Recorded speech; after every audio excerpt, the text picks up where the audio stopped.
Ignition sequence start. 3, 2, 1. Houston, we have a problem. Liftoff.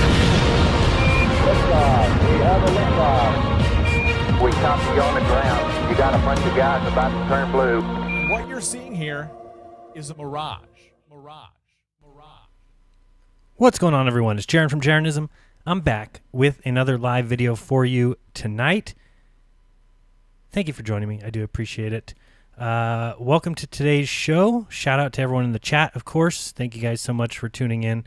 And, of course, a huge shout out to my patrons. They make all this channel possible and everything I do possible. So to join them, which is quite easy to do, you can just head over to patreon.com/Jeranism and, donate $5, $1.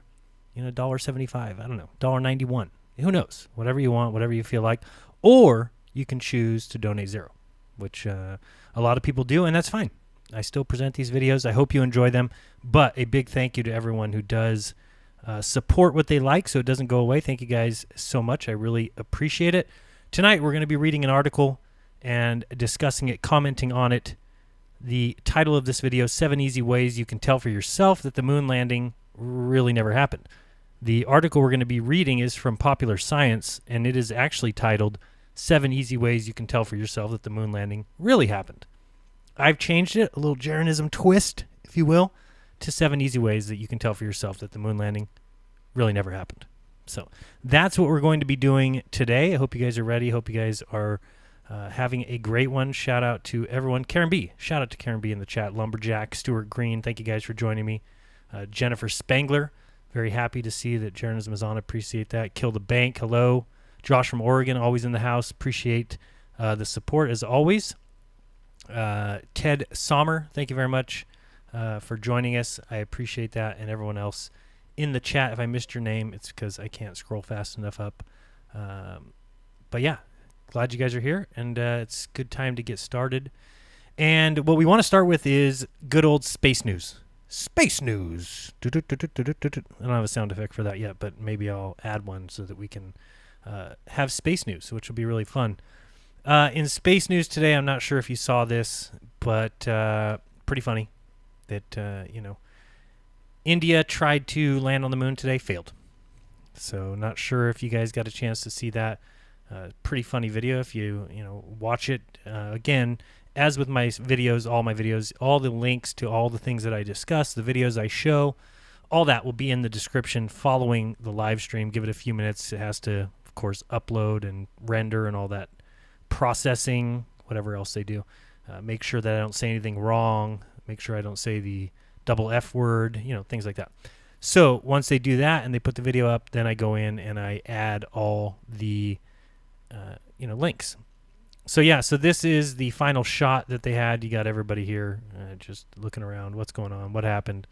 But again, they couldn't land their craft at the South Pole of the moon. Now, do remember, there was no humans in it. It's just a craft that they sent to the moon to land there. But the United States did it 50 years ago. Quite easily. They even had people in the craft. In fact, they got there, they got out, they put out all kinds of test equipment that send back data to the Earth.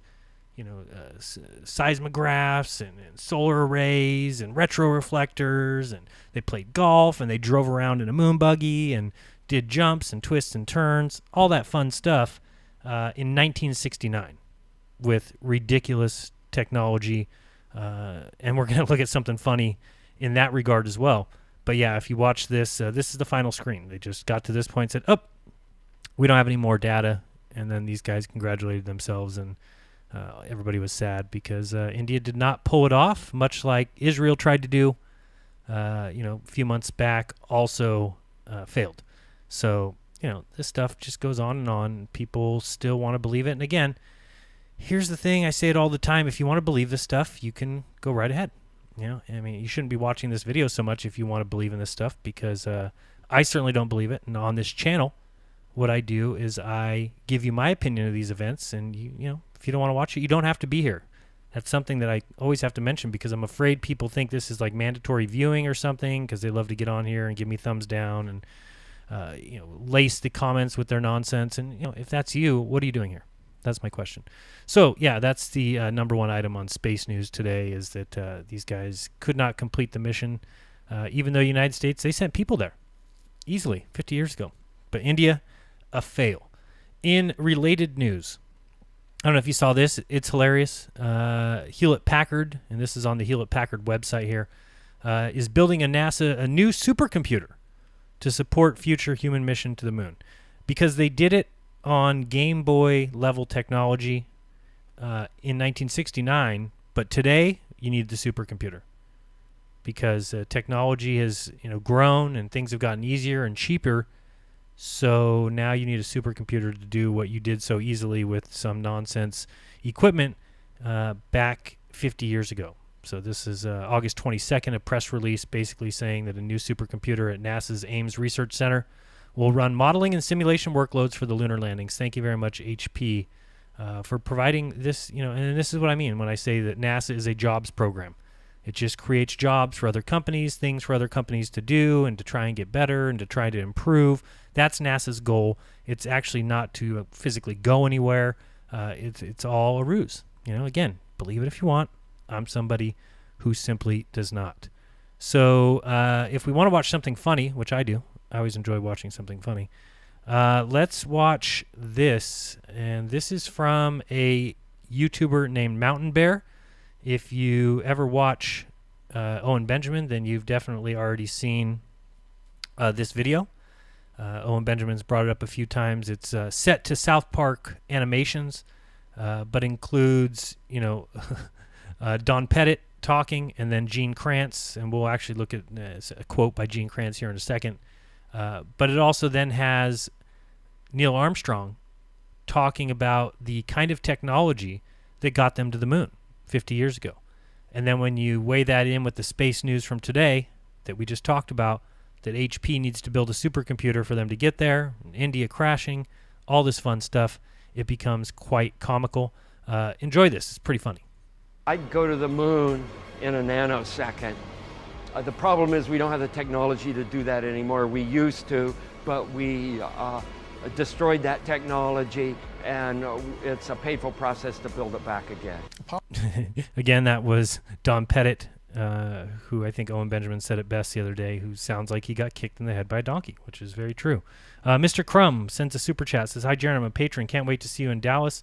Logos rising, not satellites." So it couldn't be a more true statement than that. Thank you very much, Mr. Crumb, for that super chat. Of course, if you want to send a super chat, I super appreciate it. And I will read all those throughout the live stream. So thank you very much for sending those. Let's continue. We're now going to listen to Neil Armstrong tell us about the technology. It's just pretty funny to hear this guy talk and to see it animated South Park style. Here we go.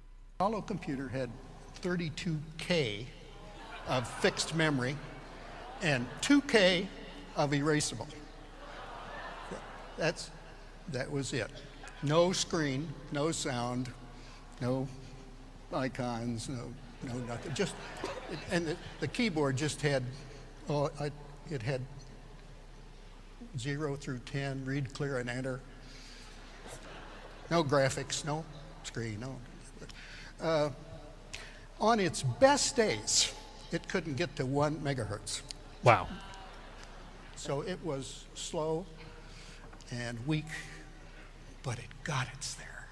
But it got us there. Yeah, it got you there, but now we need HP to build a brand new supercomputer to send to Ames Research Center so that we can get there again 50 years later. If this makes sense to anyone, good luck in your future endeavors. It doesn't make sense to me. That's why I make these videos. Thank you very much for the super chat from Exaileraden1. Probably butchered that. X-Ailer-Aiden, maybe. I don't know. X-A-Lur-Aden7. No, 1. I don't know, something like that. Thank you very much for the super chat. Let's continue. We now have Gene Kranz. I haven't seen anything that indicates the telemetry data is even in existence. And as I said, even if we had it, we don't have the machines to play it back. Right. We've been unable to track it down. I mean, we don't know where this telemetry data ended up, and we don't know what path it may have taken. So unfortunately, I'm afraid I can't really give you much of a clue as to where this data ended up and whether it still exists or not. NASA admitted that it had lost the original footage of man's first steps on the moon. The most heralded, most famous accomplishment of mankind, of humans, the landing on the moon. NASA lost everything. They're claiming there's nothing in their archives, nothing in storage, nothing in a cardboard box someplace that has anything to do with the Apollo missions. It's all gone. And what people fail to realize, and I have to always bring this up, by the way, subscribe to unauthorized.tv, support Owen Benjamin and Vox Day and the other guys there. That would be appreciated by them, I'm sure. So anyway, let's talk about it a little bit. One thing I used to believe, and I no longer believe, I used to think like eventually this would come out, eventually it would be admitted that we didn't go to the moon. And now I've changed my perspective on that. I now realize that they can never admit, NASA or the American government can never admit that we didn't go to the moon. There's too many implications. There's too much that relies on this whole idea that, conspiracies can never be kept under wraps, that all lies would get out, that you could never hold that kind of information, that you have too many people that know, even though, barely anybody needed to know what was going on. And let's look at that real quick, just what I'm talking about there. We're going to be looking at a quote by Gene Kranz, who was in that video. Gene Kranz said in his book, Failure is Not an Option, he said, in the late 1960s, our simulation technology had progressed to the point where it became virtually impossible to separate the training from actual missions. These simulations became full dress rehearsals for the missions down to the smallest detail. The simulation tested out the crew and controllers' responses to normal and emergency conditions. It checked out the exact flight plan, mission rules, and procedures that the crew and controllers would use for a later flight. In an interview, he later said, the simulations were so real that no controller could discern the difference between the training and the real mission. So this just puts to bed all the nonsense of people saying, there's too many people that would have to be involved, and when they would admit it, it would come out as it was being faked. No, barely anybody needed to know, because everyone sitting at those controller stations, everyone sitting at the mission control could have been fed just false data, basically simulation data. Very easy, right? When the entire universe, and I've talked about this numerous times, is simply a massive supercomputer. You can send satellites into it, you can send probes, you can go to asteroids, whatever you want. You're doing it in a simulated environment and just passing that off as real, and the people sitting at the controller stations would have no clue, especially because there's no video cameras on any of this stuff. Go back and look at the India landing today. You're telling me we don't have the technology to put a video camera on the craft as it's heading towards the moon, as it's falling down towards the moon? You can't have a live video feed? What year is this? What year is this? Give me a frickin' break. It's 2019. We're, hop, skip, and a jump away from 2020.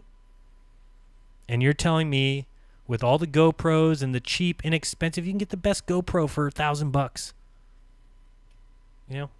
So maybe it's going to cost them $500,000 to make sure you set up the data relay. Maybe it's going to cost $1 million. Who knows? NASA gets $56 million a day. You don't think that they can afford that? No, I know we're talking about India, but NASA doesn't do it either. So it doesn't matter who we're talking about. It's the same story. It's the same thing. They just have these graphics up on the screen. In fact, we can go back and actually look at that. If I head back over here, I mean, this is basically what these people were looking at. Is this screen? How hard is this to make? Well, this is how far it is in horizontal velocity. This is vertical velocity. This is downrange. It's all simulation data. None of the people at the computers would have any idea. And even if you go back and try and find the views, let me see if I can find one. It might take me a second. Didn't have this set up. But if you look at what these guys are actually looking at on the screens, it's just simulated data. Here we go. None of it is actual video. You can see over here. You can see here. This is a little craft here. You got this little graph. Everything these people are looking at is just graphs and data. Nothing coming across that is in any way real. But again, you can believe it's real. Sure, go right ahead. A lot of people do. You can join them if you want. I just think when it comes down to something that we can't see ourselves, that we can't verify, that nobody can verify, I need a lot more proof to show me that something is real than this simulated data. But none of these people do, because they've been involved. It's enough for them. It's not enough for me. It's that simple. Just because you can do these kind of data animations on a screen doesn't mean anything to me. Ted Sommer, thank you very much for the super chat. Says, love your videos, Jaron. Can't wait to meet you in Dallas. Last name is pronounced like the season. Summer. Damn it. Ted Sommer. Now I got it right. Should have read the super chat before I read your name, and I would have had it right. Peace to you as well, Ted, and it should be fun. If you're not going to Dallas already, what's wrong with you? You can check out Owen Benjamin. He's going to be there doing a live performance, a little comedy show, and then all the speakers. Go to fe2019.com. Get your tickets, and I will see you there.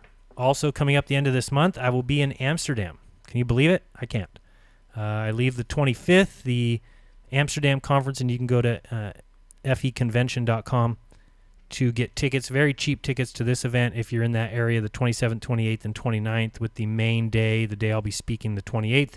And the 29th, we'll be doing some work with the Globe Live Tour, and all that information is on that website. So hope to see everybody there. And if not, I'm going to be doing a lot of live streaming from there if possible. I don't know what the regulations or rules or how I don't know how to do it, basically, being in another country. But I'll try to do the best I can to bring you some behind-the-scenes footage. So if you can't be in Amsterdam, just check out my channel as always.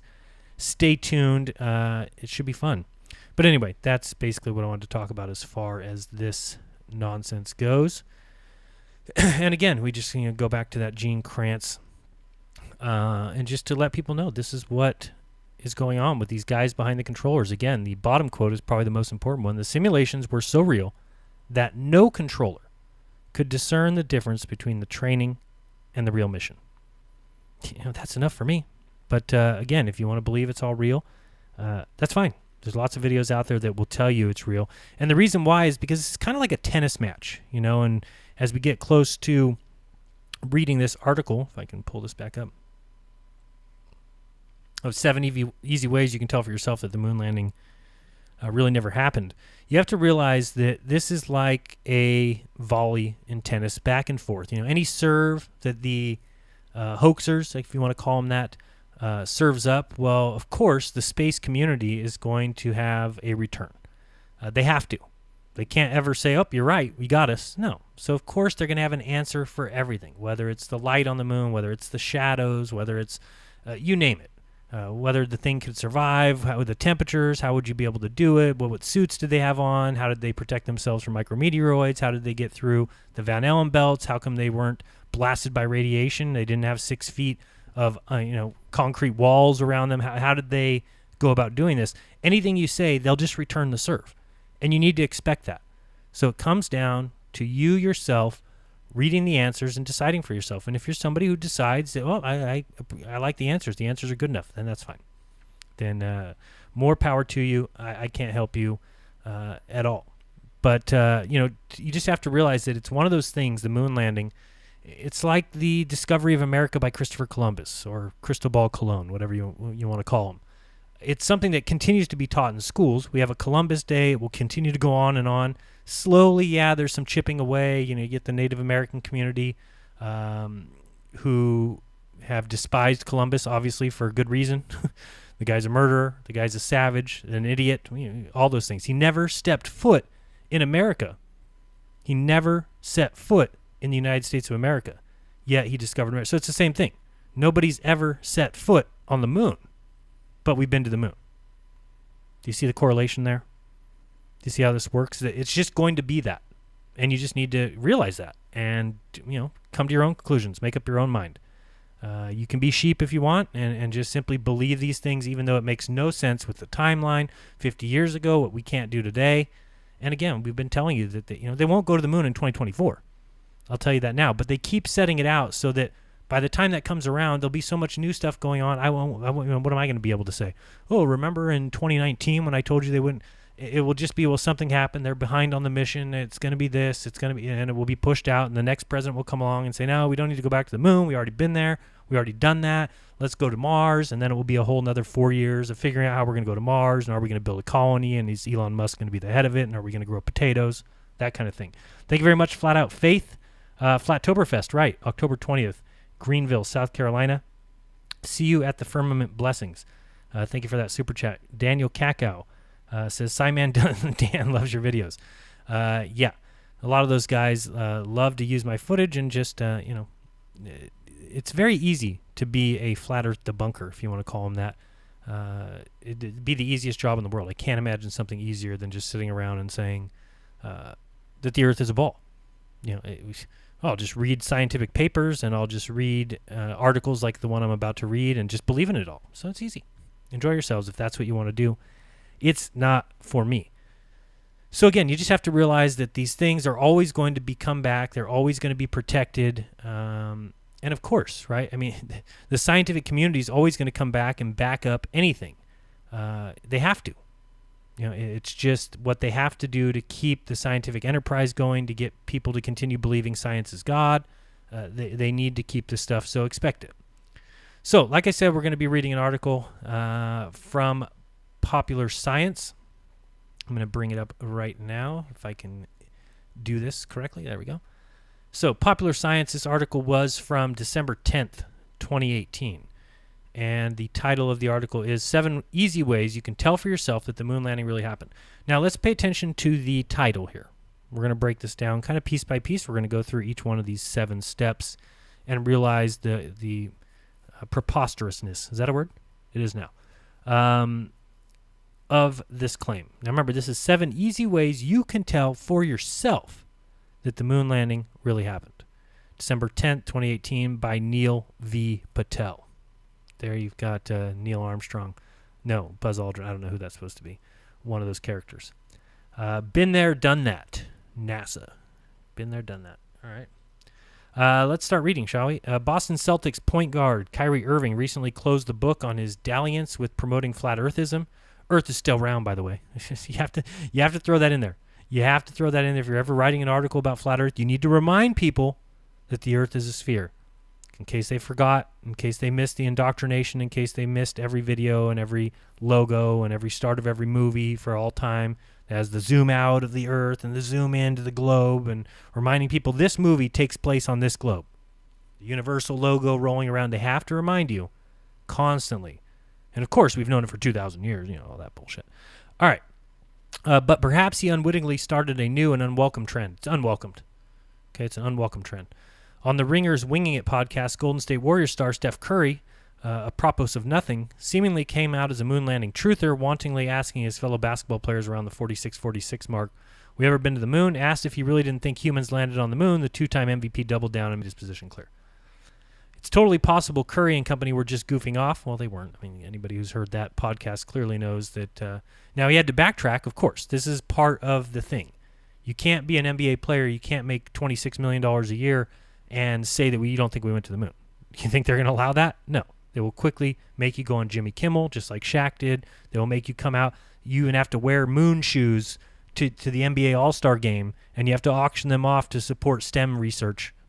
This is what, and the STEM industry, this is what happens if you dare say that you don't think, you think maybe America has lied to the public. Ridiculous. Asked if he was joking, the flames are already stoked. More people are bound to come out of the woodwork and say that they too believe the moon landings were faked. Anyone who ever spent any time on the internet should know that these gentlemen are far from alone in questioning the veracity of human spaceflight. Correct. Okay, so far we kind of agree with this article. But the evidence that we went to the moon exists, and it's not all that complicated to understand. Here are 7 ways to prove humans have been to the moon and back. Okay? And again, title of this article is 7 ways you can tell for yourself that the moon landing really happened. All right, let's start with number 1. We have a piece of moon here to study. Perhaps the most critical piece of evidence that tells us humans have been to the moon and back is the fact that we brought back samples to the moon to Earth. And they are very clearly unlike what we would find on our own planet. Throughout 6 different Apollo missions, NASA astronauts brought back 842 pounds of moon rocks for scientists to study, the oldest of which are 4.5 billion years old. Let me just tell you this. If you think that we can date rocks, get out. Get out. It's just so far-fetched and nonsense. I don't care if you believe in radiometric dating. It's all a system that's been set up. And if you just believe it, good for you. Okay, just because I come up with a system and I can date one rock and I date another rock doesn't mean that those dates are correct. And the fact that it says the oldest are 4.5 billion years old, 200 million years older than the Earth's oldest rocks. Give me a break. Give me a freaking break. Analysis and experiments have definitely shown over and over that these aren't geological materials you can just collect on the fly from Earth. They're almost completely void of volatiles, chemical elements and compounds with low boiling points found in terrestrial crust and atmosphere like nitrogen, carbon dioxide, water, etc., even though they say water was found on the moon. just 4 inches deep or something, right? But no, not these rocks, no. As well as hydrated materials. These rocks simply do not exist on the modern day Earth. Just such nonsense. Now we can just go one easy place and just search moon rock Dutch, and you can see moon rock given to Holland by Neil Armstrong and Buzz Aldrin turned out to be a fake. Here it is, the Dutch moon rock turned out to be a fake. Now, of course, you have to remember they have to return the serve somehow, right? They have to. So, of course, you're going to find Quora. And, you know, Quora is such a joke of a site, too. Just think about that whenever anybody asks a question about, well, does this exist? You have the mainstream people all just coming and just giving an answer, and people consider that credible, you know? So, of course, you have people asking, was the moon rock given to Holland? Was it fake? Now, here's what we see. Welcome to Quora. Let's take this one piece at a time. The rock in question wasn't from the moon. Yeah, no shit. That's what we're saying. How about this one? Moon hoax debunked. You know, this is a great website, right? If you want to return the volley. In a nutshell, because it's not a NASA moon rock. No shit. Everything points to a mistake or to a hoax orchestrated by 2 Dutch artists in 2006. Sure it does. Again, this is just what you need to expect. But again, if your friend came to your house and said, I've got some gold for you, and you said, sure, I'll take some, and he gives you a rock of gold, and you go have it tested, and it turns out to be a fake, are you going to believe that the other rocks he has are gold? No, you're not. Just fake. It's petrified wood. It's nonsense. It's encapsulated in some sort of plastic, and these guys broke it open and tested it, and it turned out to be petrified wood. And on the plaque, it says from Neil Armstrong, Buzz Aldrin, and Mike Collins. Again, do you believe what you want? You know, believe what you want. Of course, according to this site at The Sun, says Apollo 11 moon landing impossible to fake as scientists debunk conspiracies using space rocks. It says the lunar landing conspiracy theorists say the Apollo missions were fake, but experts say rocks collected from the moon debunk those theories. Of course, what else are they going to say? Of course. Scientists now argue it would be too difficult to produce fake moon rocks as part of a global hoax. Can you imagine? Can you imagine somebody saying that? You can't produce these rocks in a lab? Come on. I love this one. Official images from 1969 clearly show astronaut Buzz Aldrin on the surface of the moon. No, it was proven. I had no idea. Didn't know these rocks clearly show. Or I didn't know these photos clearly show astronaut Buzz Aldrin on the surface of the moon. Here's some pictures of these moon rocks, and later we're going to talk about the reflectivity of these rocks. And if you looked at it, they're not even reflective. It's just, you can see reflections in this metal pan, but the rocks are fine. They're just dull rocks.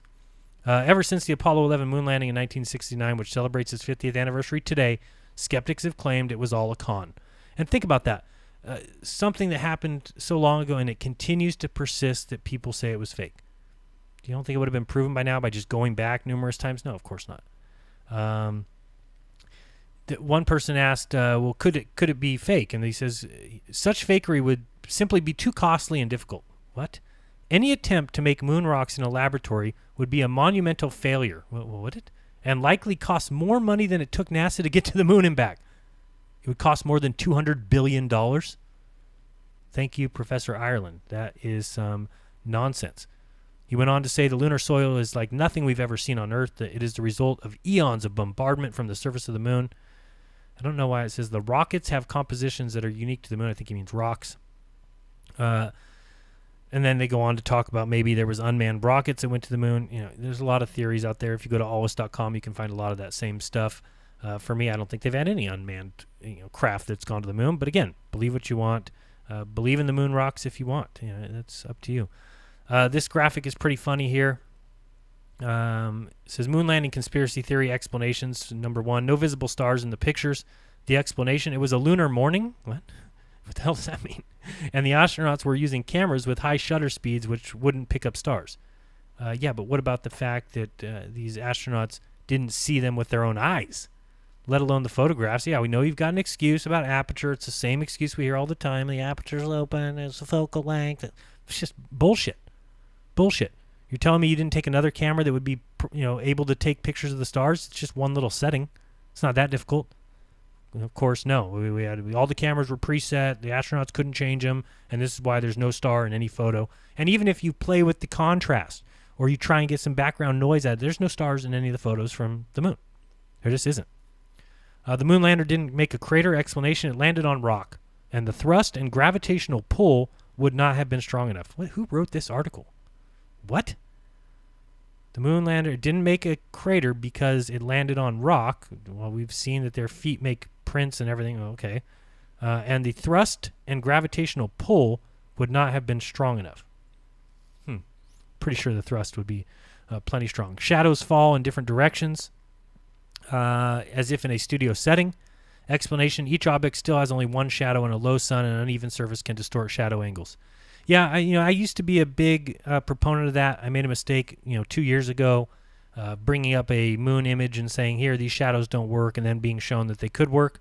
Again, at this point, I now realize, as other people should, that if NASA was going to fake those images, then they would use a single light source. And we'll go through that in a little bit, and I'll show you some of that. Let's see here what else I was going to show in this. Just a picture of these guys. And this is just, you can see the backdrop. You can see where this ends and these fake mountains begin. Again, if you turn down the contrast on these pictures, you'll never see any stars in space at all. But you can create graphics like this, which make it very simple. You launch the craft, and it goes around the ball Earth, and then you send it off, and then it turns around here, and it goes here, and it lands on the moon while this other craft goes around. Then it connects and comes right back and lands in the ocean. Easy. Very easy for those who want to believe and just say, yeah, well, this is proof, Jaron. Here it is right here. But again, it's not proof. And I don't know how to go back in photos. So, let's see. Let's go. I don't know how to go backwards. Anyway. Wait, close this, maybe? There we go. You got somebody looking at some moon dust, if you want to believe that. We saw the rocks, and, of course, old Buzz. Have another drink, Buzz. Okay, so, we can go a little bit further down. We saw this graphic and some nonsense, and then you can watch this. Again, all of this links will be in the description. Okay. You can also look at radiometric dating if you really want to get into it. It's just utter nonsense. Again, you can believe it if you want, but they have to have these answers. They have to have these monumental timescales. They have to tell you that it's been billions of years, and that's how old the Earth is, and that we can date rocks. Give me a frickin' break. Okay? This is the method they use, of course, radiocarbon dating. No, they use, sorry, not radiocarbon dating. Radiometric dating, right? Which is the title of this Wikipedia.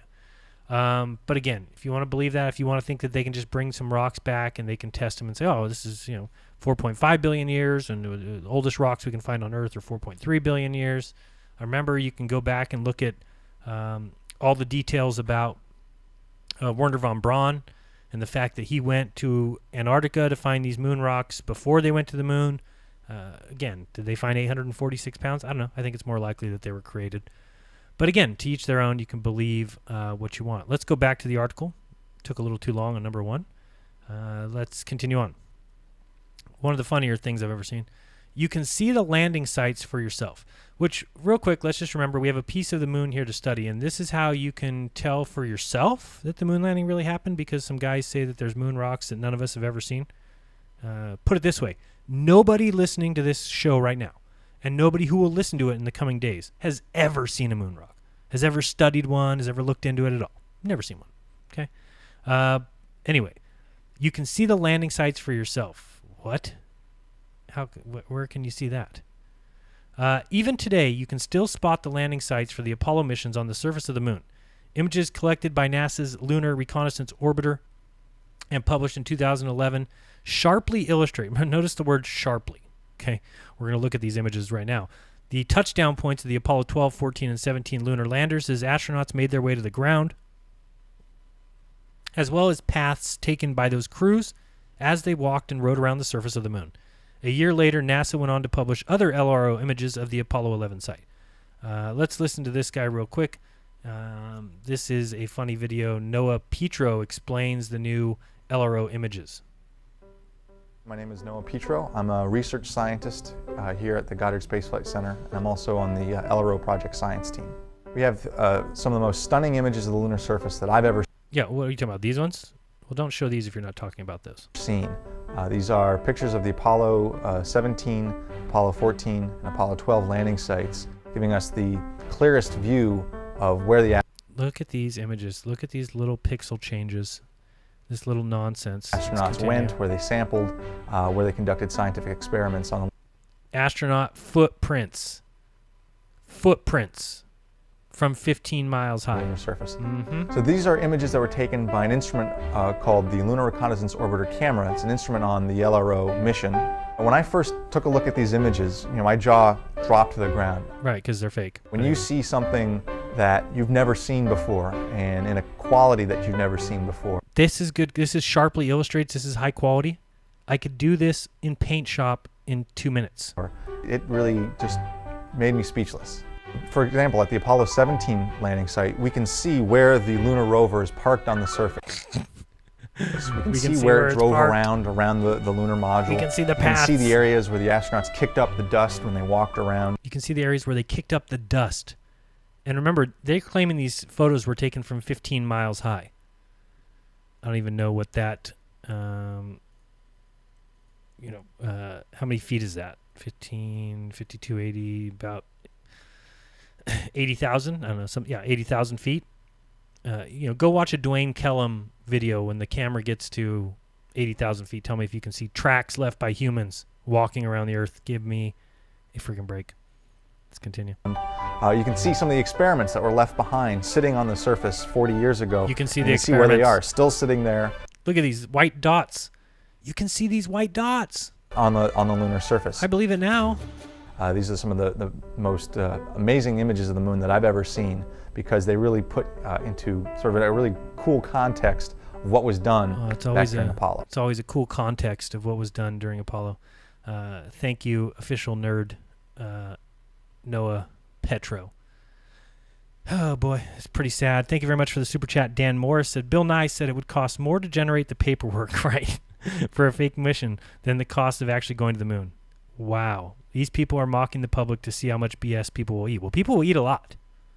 They will eat nom, nom, nom, nom. And give me some more nom, nom, nom. Yeah, it would be more expensive to make some paperwork than it would to send humans to the moon 238,000 miles away. No. Give me a break. It says, but wait, you say, what if the space agencies just fake those photos? Well, besides JAXA, plenty of other independent institutions outside of NASA, as well as amateur astronomers from around the world, have reported sightings of the remnants and signs of the past Apollo missions. Bullshit. Bullshit. Let me say it again in case you missed it. Bullshit. There's no amateur astronomer who's ever seen. It's just a joke. If you have a pretty powerful telescope, keep dreaming, and a clear view of the full moon, you may have an opportunity to see the evidence of these missions yourself. This is just bullshit lies on popular science. But this is what you have to expect. This is what they have to do. They have to bring this kind of nonsense constantly, and you have to buy into it if you're just, dense. I don't know. Let's see here if we go to this article from Ask an Astronomer. Are there telescopes that can see the flag and lunar rover on the moon? Is the flag that the astronauts left still on the moon? If so, can it be seen using a telescope? What about the lunar rover? Can we use the Hubble Space Telescope to see anything left by the astronauts? Let's read this answer. Yes, the flag is still on the moon. Of course, they have to say that, right? But you can't see it using a telescope. I found some statistics on the size of the lunar equipment in the press kit for the Apollo 16 mission. The flag is 4 feet long, and you would need an optical wavelength telescope around 200 meters, right, in diameter to see it. The largest optical wavelength telescope that we now have is the Keck telescope in Hawaii, which is 10 meters. So that's 20 times too small. The Hubble Space Telescope is only 2.4 meters in diameter, which would make it, much, 100 times? 100 times too small. 100 times too small. The largest telescope that we have, and even the Hubble, is 100 times too small to see. But wait a second. They just said here, and you can tell for yourself by lying to people. If you have a pretty powered telescope and a clear view of the moon, you can have an opportunity to see the evidence of these missions yourself. Bullshit. Let's tell people lies and put it. These are 7 ways you can tell for yourself, ladies and gentlemen. Easy to tell for yourself that the moon landings really happened. All you need to do is pretend that what we're saying is the truth. Pretend that you can go to a telescope at your friend's house and just pull up a full moon, zoom in, and take a look for yourself. You'll see evidence right there. People have done it. But the problem is they haven't. Sooner Squatch 74. Thank you for the super chat. Says see you in Dallas. I'll see you there. Agreed. Bullshit. Yes. Well. By the way, put the kiddies to bed. It is Friday night, and I don't usually curse, but if you consider that cursing, well, then that's cursing. So, but what other word do you call it besides bullshit? It's just crap. It's just nonsense, and you can even call it effing bullshit if you want. Enjoy yourselves. But again, this is just lies. Okay, nobody can see these things, not even the Hubble telescope that's out there floating around the Earth without the atmosphere in the way. It can't even see anything. So you have to trust these images here. So let's go here. NASA spacecraft images offer sharper views of Apollo landing sites. I don't know. This link will be in the description, obviously. You can grab this little green bar and move it back and forth and see. This is the previous images, and now these are the more detailed images, but nothing gets any better. What are we even looking at? Oh, the footpath is a little bit hard to see, but if I pull this over, it's clearer to see. Give me a break. You really think that this image was taken from 15 miles above the surface? There's another one down here. Again, you can pull it this way and this way. If you believe that this is the lander, this is an astronaut footpath, this is a surveyor crater, this is some equipment. And again, you can look here when we pull back and forth, the equipment just magically shows up. It's not there at all. There it is. Not there. There it is. You don't think somebody could go in with Paint Shop and add this? Do you know how easy that would be? The answer, ridiculously easy. Ridiculously easy. We're not going to watch this guy again. Again, they adjusted the orbit because they can't tell you can take these pictures all the time. So what they had to do, see, these higher resolution images is possible because of adjustments made to LRO's orbit. You just send up some info and LRO changes its orbit. Imagine that, though. There's a craft in orbit of the moon that is only 13 miles over. What? 13 miles? Are they kidding me? Are you kidding me? 13 miles is, 68,000 feet. So you have a craft in orbit of the moon that's 68,000 feet above the... What? My brain hurts. My brain. Ridiculous. So it says that they were able to change it. They made it an oval-shaped or elliptical. But remember, India couldn't land on the South Pole of the moon today. But, we have a craft that's just going around. It can take pictures. We can adjust its orbit. We can take photos 13 miles above the ground. The maneuver lowered the LRO from its usual altitude of approximately 31 miles to an altitude that dipped as low as nearly 13 miles as it passed over the moon's surface. The spacecraft remained in that orbit for 28 days, long enough for the moon to completely rotate. This allows full coverage of the surface by LROC's wide-angle camera. The cycle ends today, and the spacecraft will be returned to its third. So these are the only images you're going to get. Here it is enlarged, so you can see, oh, there's the craft. This would be so easy to fraud. And again, these images remind us of our fantastic Apollo history and beckon us to continue to move forward in exploration of our solar system, said Jim Green. Please continue to give us money. Please let us continue to offer jobs. Please let us continue to sell fantasy to people. That's the way I look at it, but again, it's up to you. And there's another link we'll be able to check out if you want to see more images. Here you go. Here's the lunar module. Here's a discarded cover from the Lunar Ranger laser experiment. This little white dot is a discarded cover from 13 miles above. Who are you trying to fool? This is a camera on the ground from 13 miles above. This image of the Apollo 11 landing site captured from just 15 miles. Okay, well, it says 13, 15, whatever. Above the surface provides LRO's best look at humanity's first venture to another world. It's another world. It's another world in the sky that you'll never go to. Oh, boy. And it's just so funny how they have to put all these... When Neil Armstrong took his famous first steps, so famous, onto the lunar surface, he kicked around the soil. Yes, the surface is fine and powdery. Better believe it. Gazing at the flat horizon, he took in the view. Isn't that something? Magnificent sight out here. After collecting a contingency sample, he looked around and observed it has a stark beauty, all of its own. It's much like the high desert of the United States. It's different, but it's very pretty out there. That makes a lot of sense, right? Say it has a stark beauty, all of its own. It's much like the high desert in the United States. Oh boy, yeah, I highlighted this part too. You can even spot the discarded cover of the LRO, or the LRR, Ranger laser ranging retroreflector. I don't know. I'll get that. Lunar.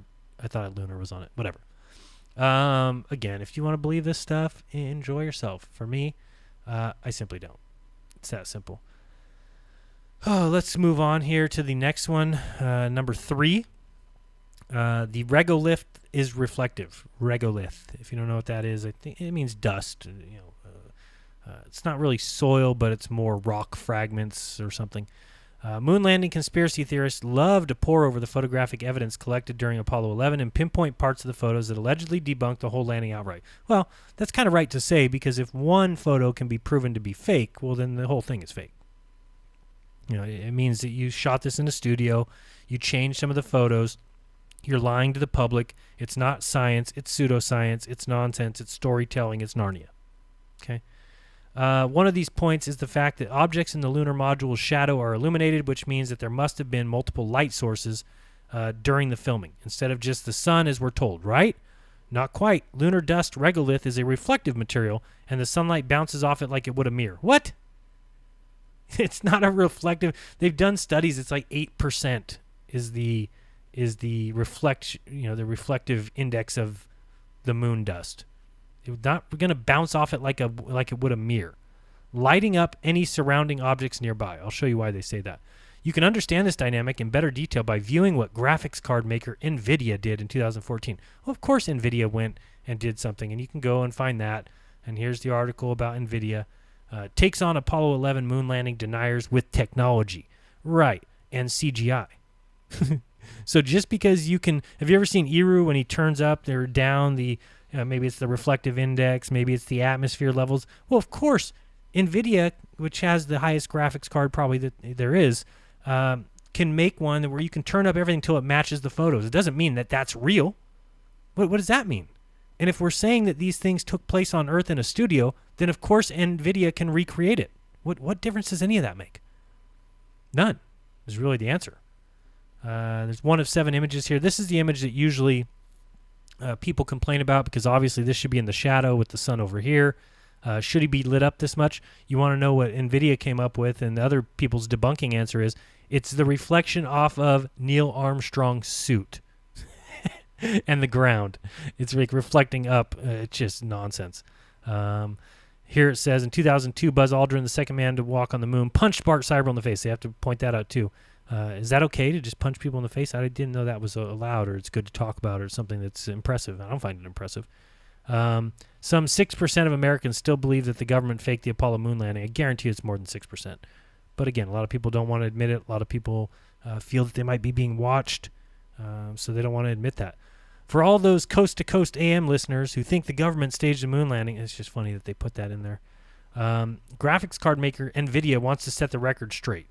They set the record straight by doing their own little test through their graphics card. Does that make any sense? See, this is like they're just recreating the graphics, and they say, see, it can happen. Well, what do you mean? By you turning up and changing the reflectivity of the ground? And what? Doesn't prove anything. We'll see, because if the sun was here, this is how light he would be according to our graphics card. Therefore, it happened. What? Here it says, NVIDIA used dynamic lighting technology from its new graphics card to recreate that landing in a new model. What do you mean?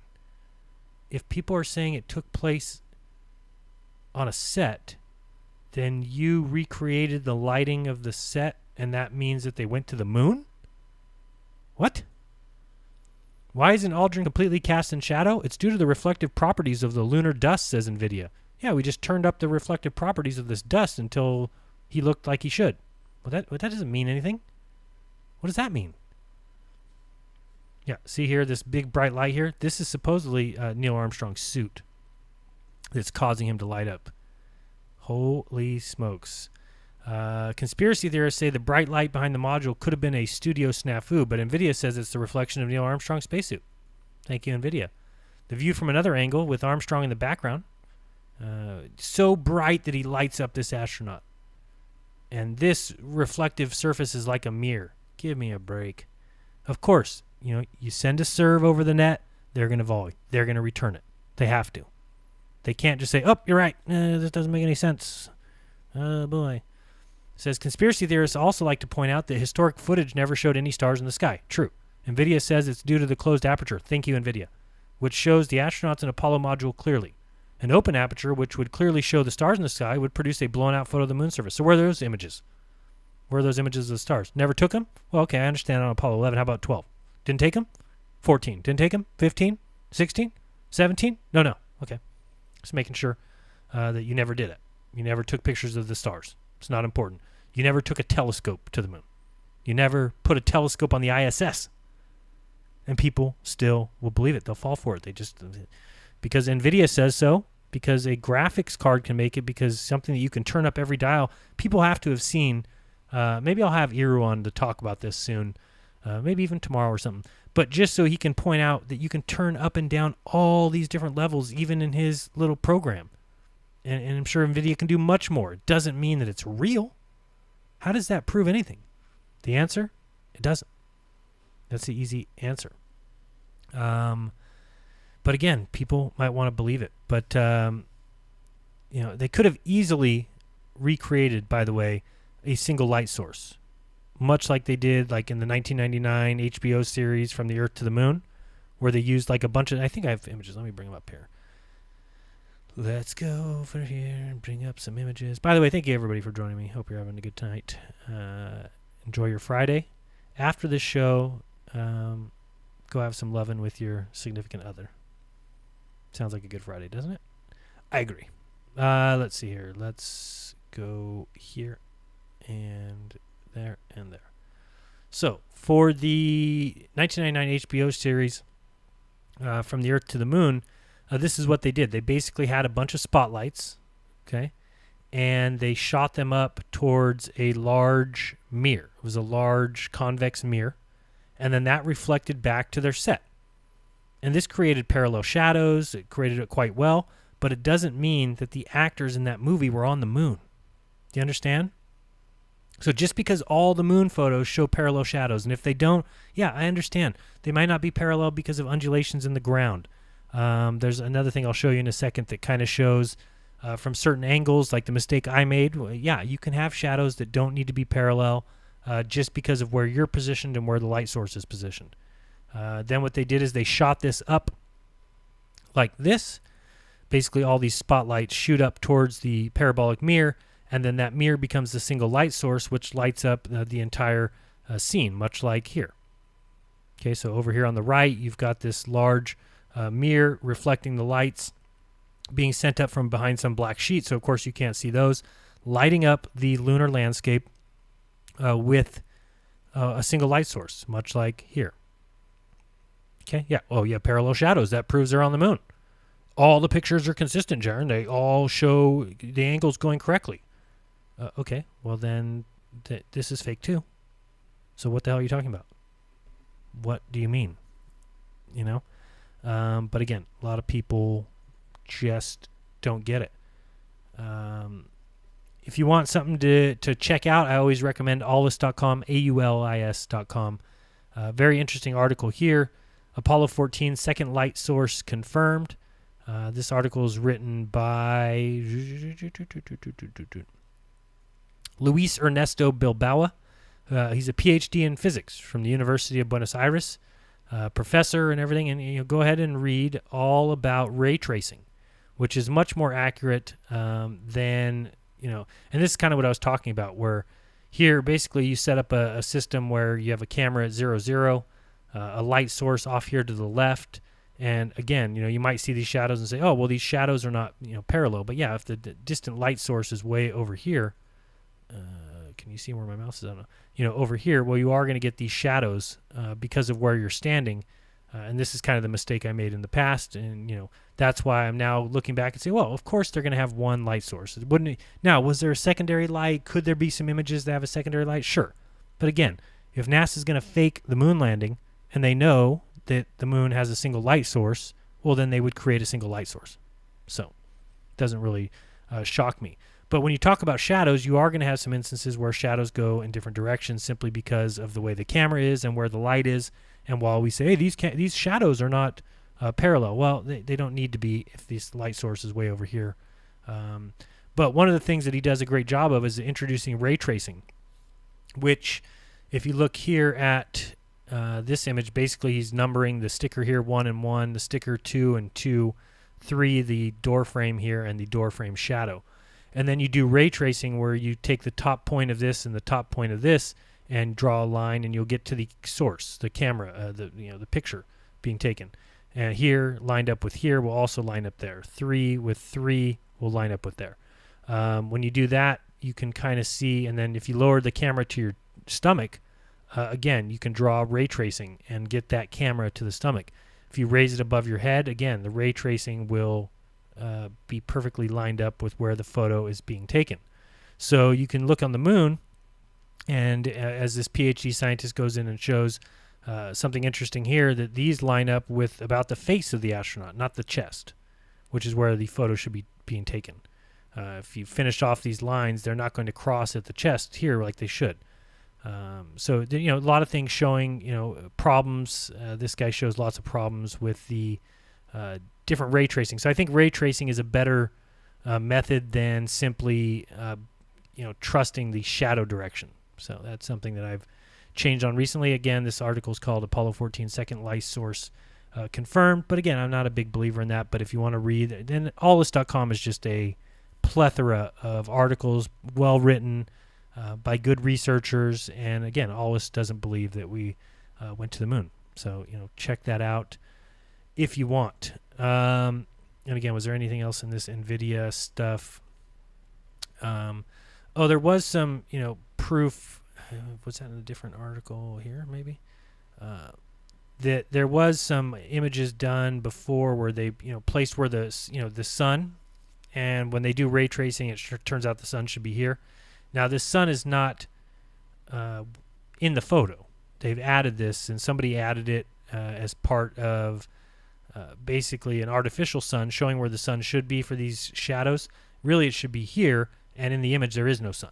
The real image doesn't have a sun here, even though the ray tracing places it here.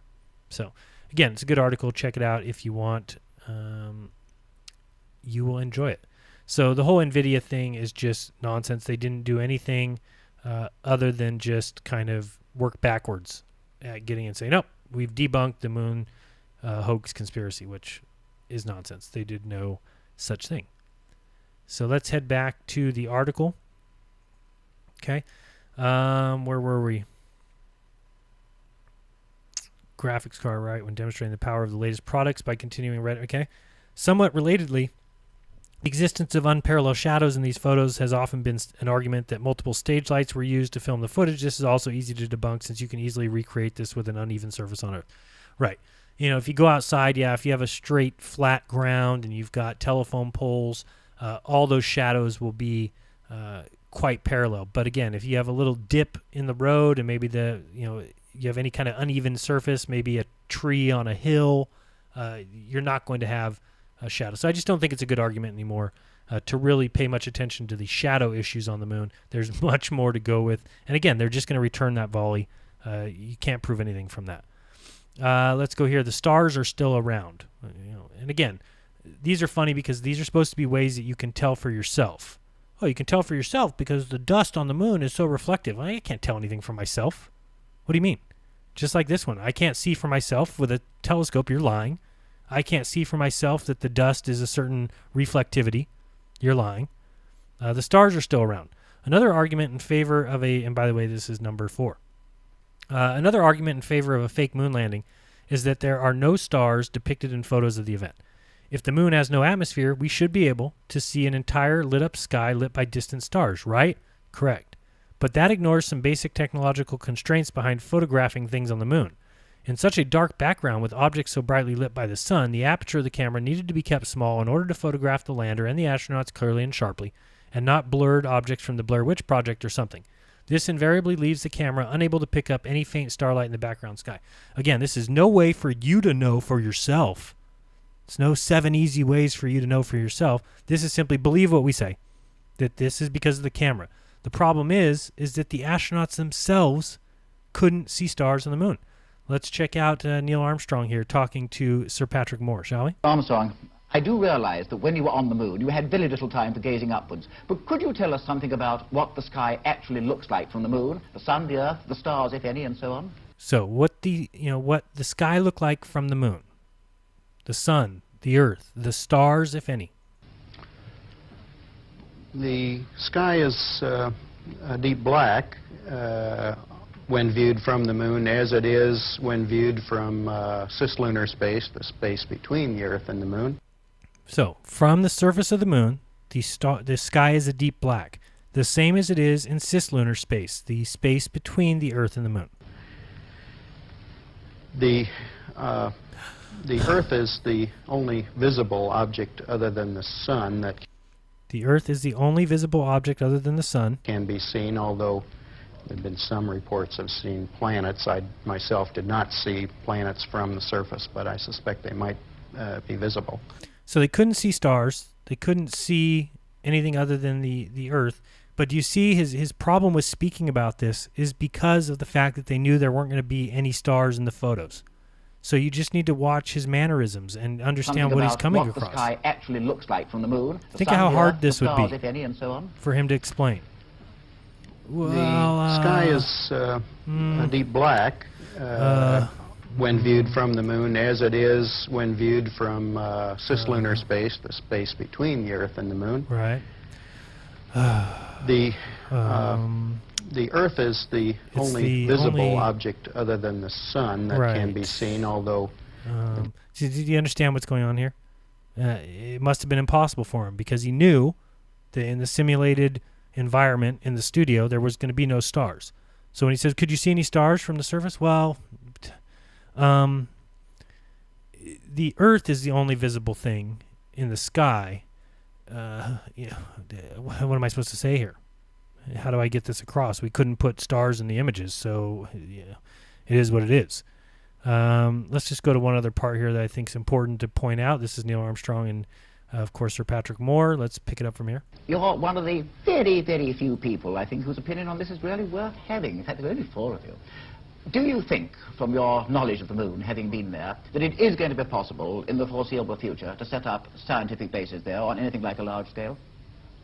Oh, I'm quite certain that we'll have such bases in our lifetime. Wrong. For those who don't know, Neil Armstrong is no longer with us, so that means his lifetime is now over. And do we have bases on the moon, or did we never go back? Somewhat like the Antarctic stations we will. and similar scientific outposts, continually manned. Oh, continually manned. This is said by somebody who thinks that, he's been told, well, we'll eventually get there. We just can't get there now. We need you guys to pretend like we did. It will boost morale. The entire country will get behind you. You'll get paraded. You'll get celebrated, and then we'll eventually get there in the future, and then everything will be fine. But nope, didn't happen. Hasn't happened. So let's see here now what number we're on. So are the stars? This is such a problem here. With another argument in favor of the fake moon landing is that there are no stars depicted in the photos of the event. The other problem is the astronauts themselves didn't see stars. Okay, why not?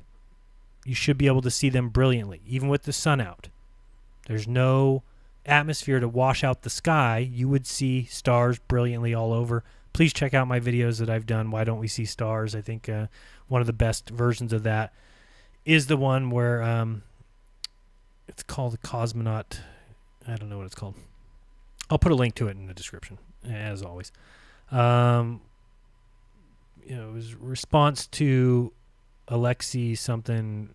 I don't know what the name of the video is. Anyway, let's continue on. Lunar rovers have seen what astronauts have seen. Okay, lunar rovers have seen what astronauts have seen. This is the way that you yourself can tell 7 easy ways that the moon landings really happened. The same landscapes and scenes captured by the Apollo astronauts have been captured in recent years by the robotic orbiters and rovers we've sent to... Who's we've? We've sent to... Who, you and your buddies? No, sorry, you haven't sent anything to the moon. You haven't sent a damn thing. Japan's Selene Cayuga orbiter, for instance, has been able to snap up images that, when put together, illustrate the base of the Apennine Mountains, also photographed during Apollo 15. Imagine the ridiculousness of this statement and nonsense. So this is supposedly an image taken from the moon. Okay, you've got the lunar rover here, you got footprints, you've got this background.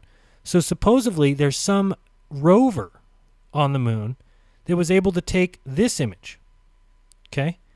Which, if you look at the mountain, you can kind of see this little peak here, long peak, big peak. We'll go up here, peak, long peak, big peak.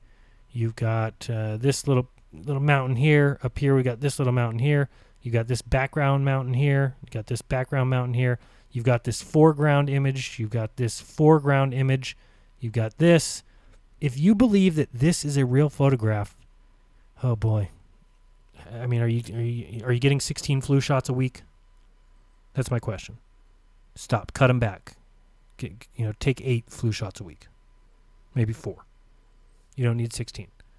Are you drinking fluoridated water by the gallon? Stop it. Please stop. So why can't this image, why can't this lunar rover go take a picture of the rover that's there? Why can't it just turn around and take a picture of the limb? Why can't it take a picture of the experiments? It can only take a picture of a hill. Look at this photo, folks. I don't know what else to say. Give me a break. It's disgusting. Sad. Embarrassing. All those things. Just to think that, oh, well, there's a rover out there that's driving around and it took a picture of this mountain and the same mountain is here. You could just clip this and put it right here. You can't tell by there's no foreground. Look at this washout. I mean, how hard would this be to fake? It'd be easier than anything I can ever imagine. But again, people want to believe it. Why? I don't know. Okay. Let's see here.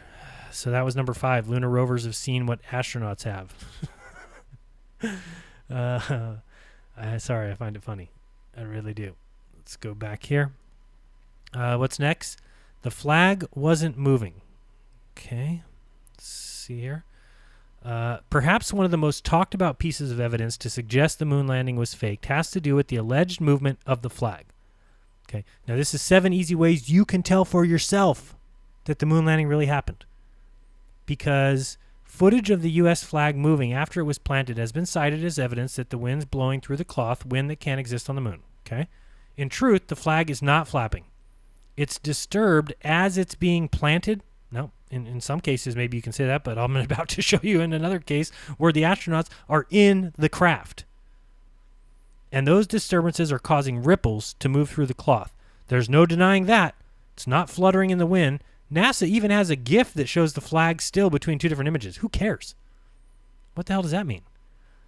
It says the flag is still up there, and it looks like it's in a gust of wind thanks to wires placed inside to keep the cloth upright. And it's been still for decades now. It's just sitting there still, everyone. You believe that? I don't. Let's watch this video. And again, it's a great channel called Moon Fakery. This is The Hidden Flag by Jeff Windsor. He's done some great work, but we're about to watch this particular thing. And I want you to pay attention to... Do I have the whole screen up so you can see it? Actually, I'm going to make it a little bit larger for you. Whoops. Don't click that. Let's bring it to this one. What's going on here? That was weird. Okay, let's go ahead and start this and listen to what he's got to say. This is Apollo 14. The astronauts have just completed their second excursion on the moon during EVA-2. So they're in the craft, by the way. And they have gone back into the ship, and they are preparing now to jettison what they will not be taking with them back to the moon. And in the upper right-hand corner of your picture, you are going to see the flag move 8 times. Okay, a total of 8 times. So watch carefully up here. This is just playing. These guys are in there. There's, they're talking back and forth and what they have to do to depressurize and everything. And we're going to be watching this area right here. And, I've checked this very carefully to see, is the screen moving? No, well, there's the flag. It's blowing in the wind. And I've lined this up to say, well, is the whole screen moving? What's going on here? Then it disappears. But no, the screen didn't move. This shadow is still lined up equally. You can kind of look at this crease maybe here. If you can see that. I don't know if it comes through. Might not.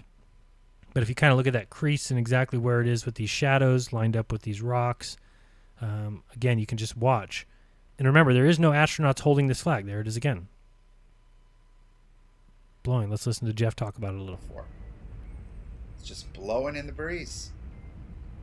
And there is no possible scientific explanation that fits this scenario with the astronauts in the ship. This is a clear smoking gun, folks. And we've been told Pretty by clear. NASA and their defenders. Now, again, these are just going to be served up and volleyed, right? They're going to be returned. You know, we'll just click through this and see no flag there, little flag there, little more flag, little less. Now, you can go and follow this video, and again, the link will be in the description. Please check it out in its entirety, because you can actually see the answers that they give for why this flag is blowing as such, and it's ridiculous. They actually say, well, I'll let him tell you a Are little bit. definitely damage control. Okay, we can release this now, Otto. Okay, thank you, Al.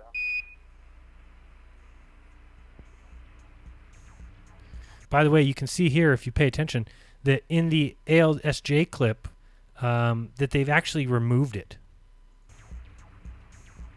They like adjust it so that you can't see this.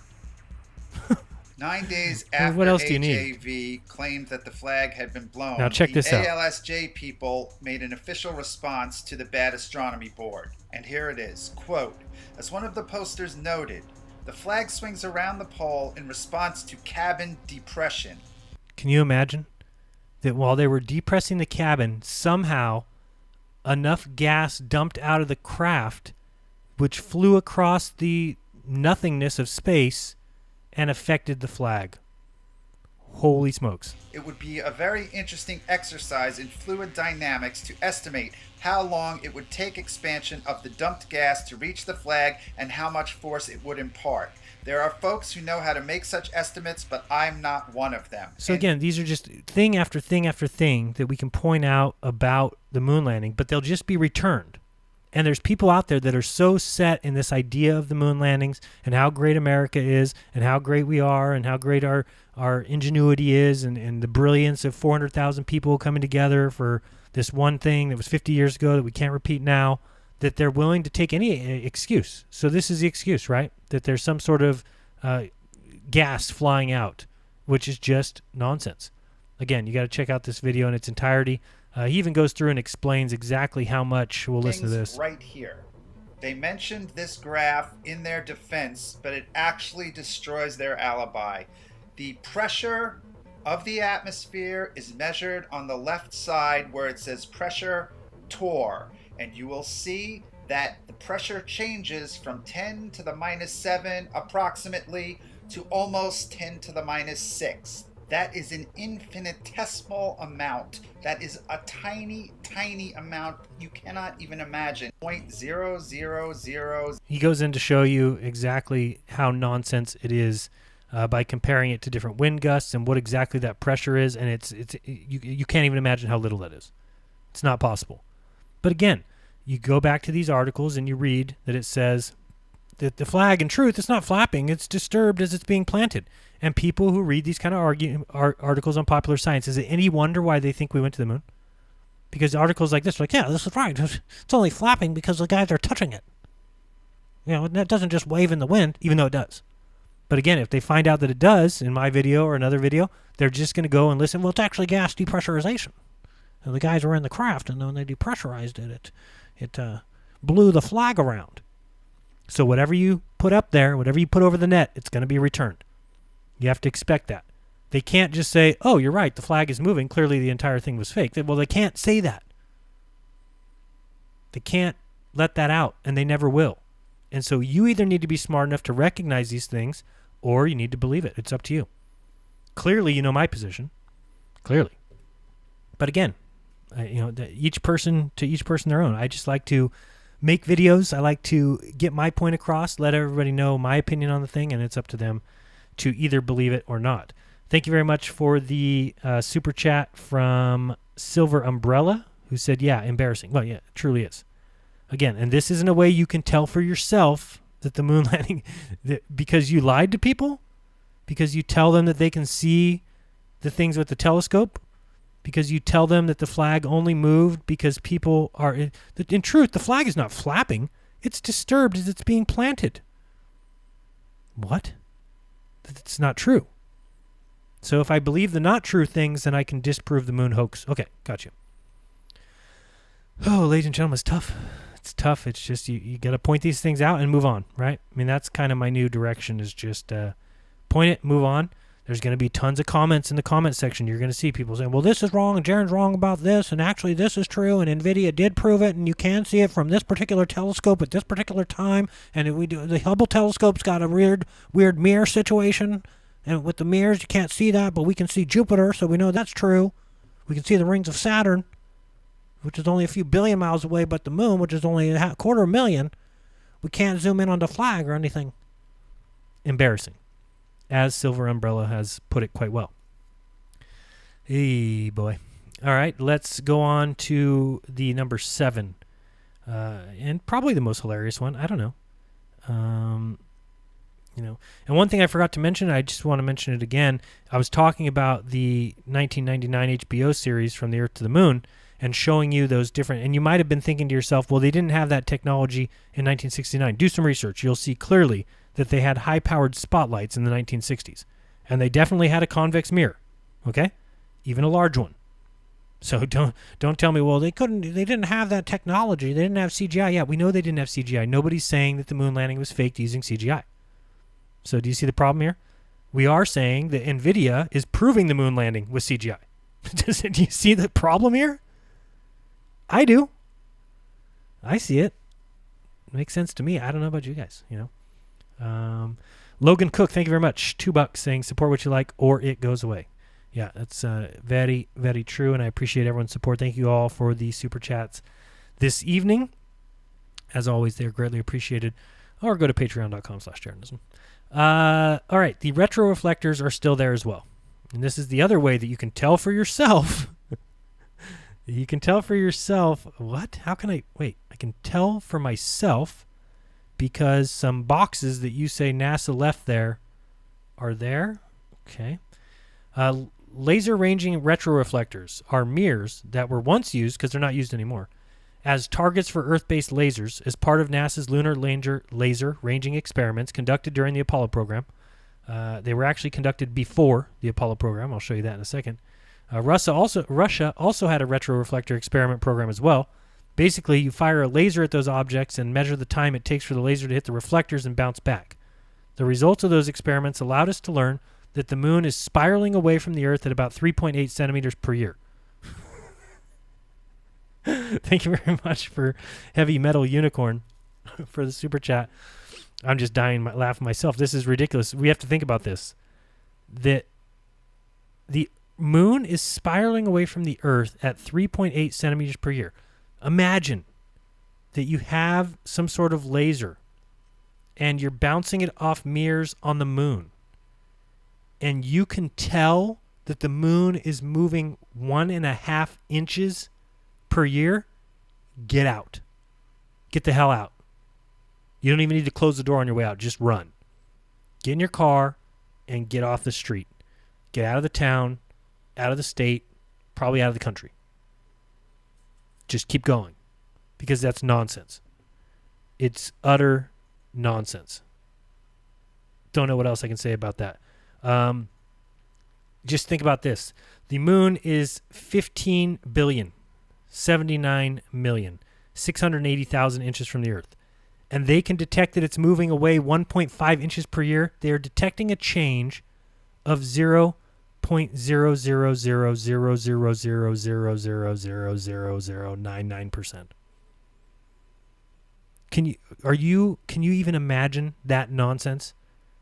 It's more likely that the ground that you were on would be moving that much in a year than to think that you could actually measure the distance to the moon by that kind of... What? Oh, it's such a joke. Such a joke. But again, many people will believe it, and it's one of the easy ways that you can tell for yourself that we've been to the moon. That is true.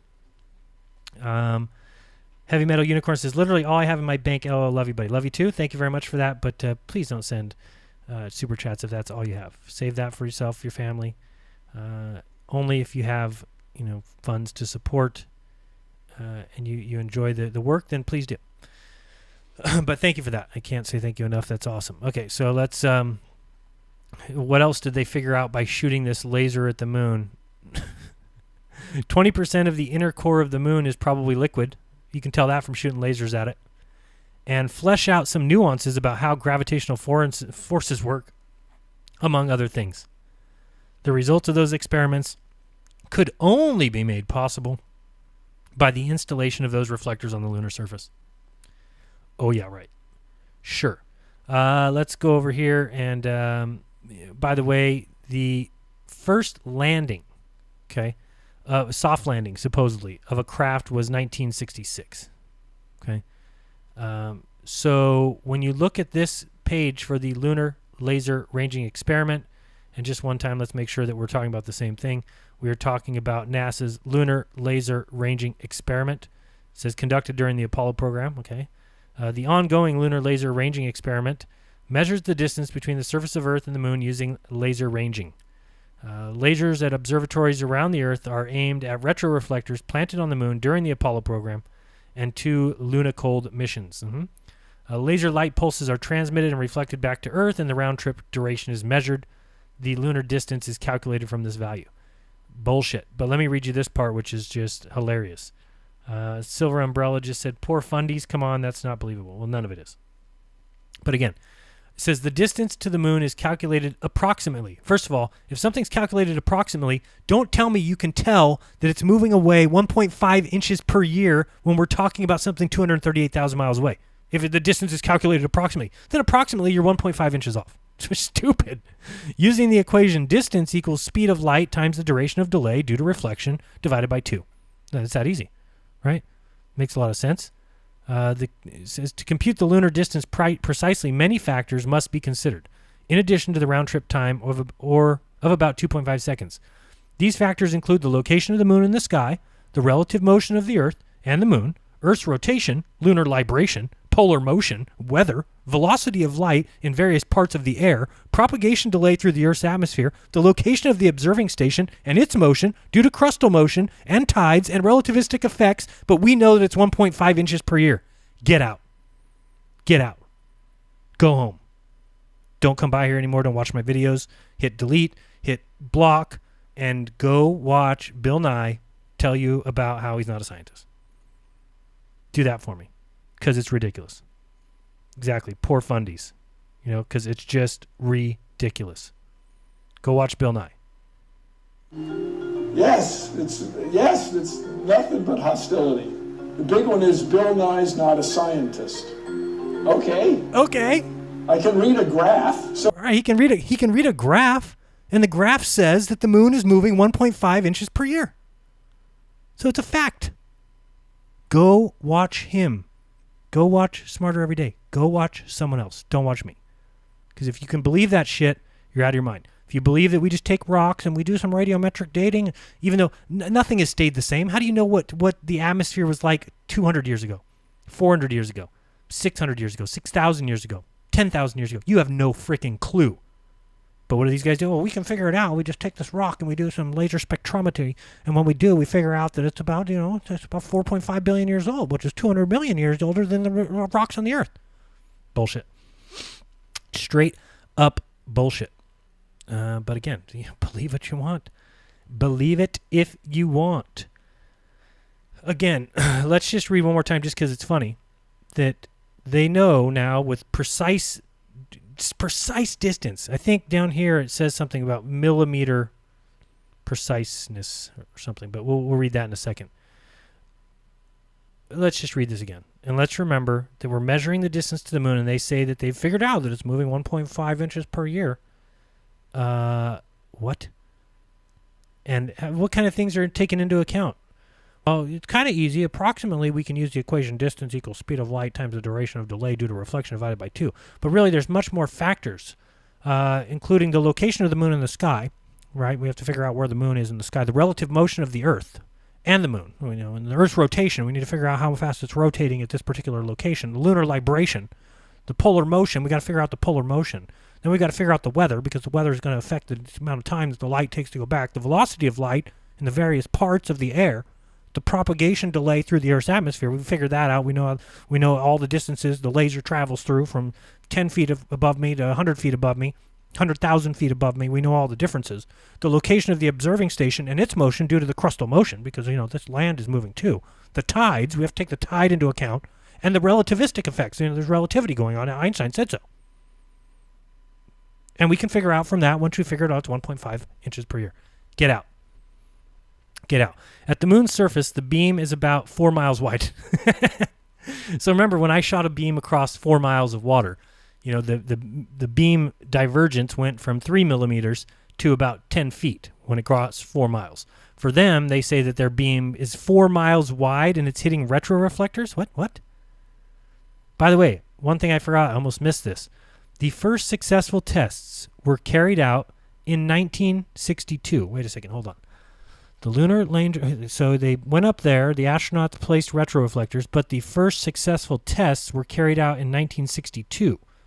But wait a second, the first time anything supposedly landed on the moon was January 31st, 1966, the Luna 9. So then what did you bounce the lasers off of? Well, when a team from the Massachusetts Institute of Technology succeeded in observing laser pulses reflected from the moon's surface. So you can shoot lasers, and they can return from the moon's surface using a laser with a millisecond pulse length. So hold on. And then similar measurements were obtained later the same year by a Soviet team. But the fact that we get those returns is proof that astronauts placed retroreflectors there? But you did it when there was no retroreflectors there in 1962. Folks, it's up to you. Believe what you want. It's ridiculous. At the moon's surface, the beam is about 4 miles wide. So imagine 4 miles. Think of how long 4 miles is. The beam of light that hits the moon is 4 miles wide. Get out. Get out. Don't even take any time to grab your belongings. Just leave. Get out. And scientists liken the task to aiming a beam to using a rifle to hit a moving dime 1.9 miles away. What? Because remember, the moon's moving. We're moving. We use this laser and we point it precisely and we do it, and then the 4 mile light beam hits the moon. Get out. The reflected light, of course, is too weak to see with the human eye. Of course, out of the 10 to the 17 photons aimed at the reflector, only one is received back on Earth, even under good conditions. Wow. Holy smokes. Do you grasp what they're saying here? Okay. Out of the 1 quintillion photos, 1 is received back. Goodness gracious. 1. And they did it when they didn't have retroreflectors there in 1962. But again, it's just like a serve. I serve it over. Here comes all the ballers to say, no, but Jaren's wrong because we can tell that it's because it's monochromatic. It's a monochromatic return. And we only send a quintillion photons, but that 1 comes back and we know that it's from the laser retroreflector put there by Buzz Aldrin, my hero. My hero. Stop talking about my hero. He's an astronaut. He's a hero. He rode around in parades and got dropped into the ocean. Yeah, here we go. They can be identified as originating from the laser because the laser is highly monochromatic. This is one of the most precise distance measurements ever made and is equivalent in accuracy to determining the distance between Los Angeles and New York to within 0.22 millimeters. Sorry, I almost didn't bring you back. There we go. Sorry, I have to read that again. It is equivalent in accuracy to determining the distance between Los Angeles and New York to within 0.01 inches using a laser that's 4 miles when it gets to 4 miles wide. What? How do you even know where the edge of the light beam is? What are you talking about? It is such bullshit. But again, this is what they serve back, and if you are somebody who wants to believe in this, then you'll find it as a reason to believe it. It's just nonsense, in my opinion. I mean, think about this. They're measuring the distance to the moon with millimeter precision, they say. Says who? Says who? Who's going out and actually doing the measurement to prove that you measured correctly? Do you understand? Like if I shot a laser across my street to my neighbor's garage across the street and I said, I'm actually able to compute this with millimeter precision, then what's the first thing somebody's going to say? Oh, well, show me the real measurement. You've shot your laser. Okay, you got that.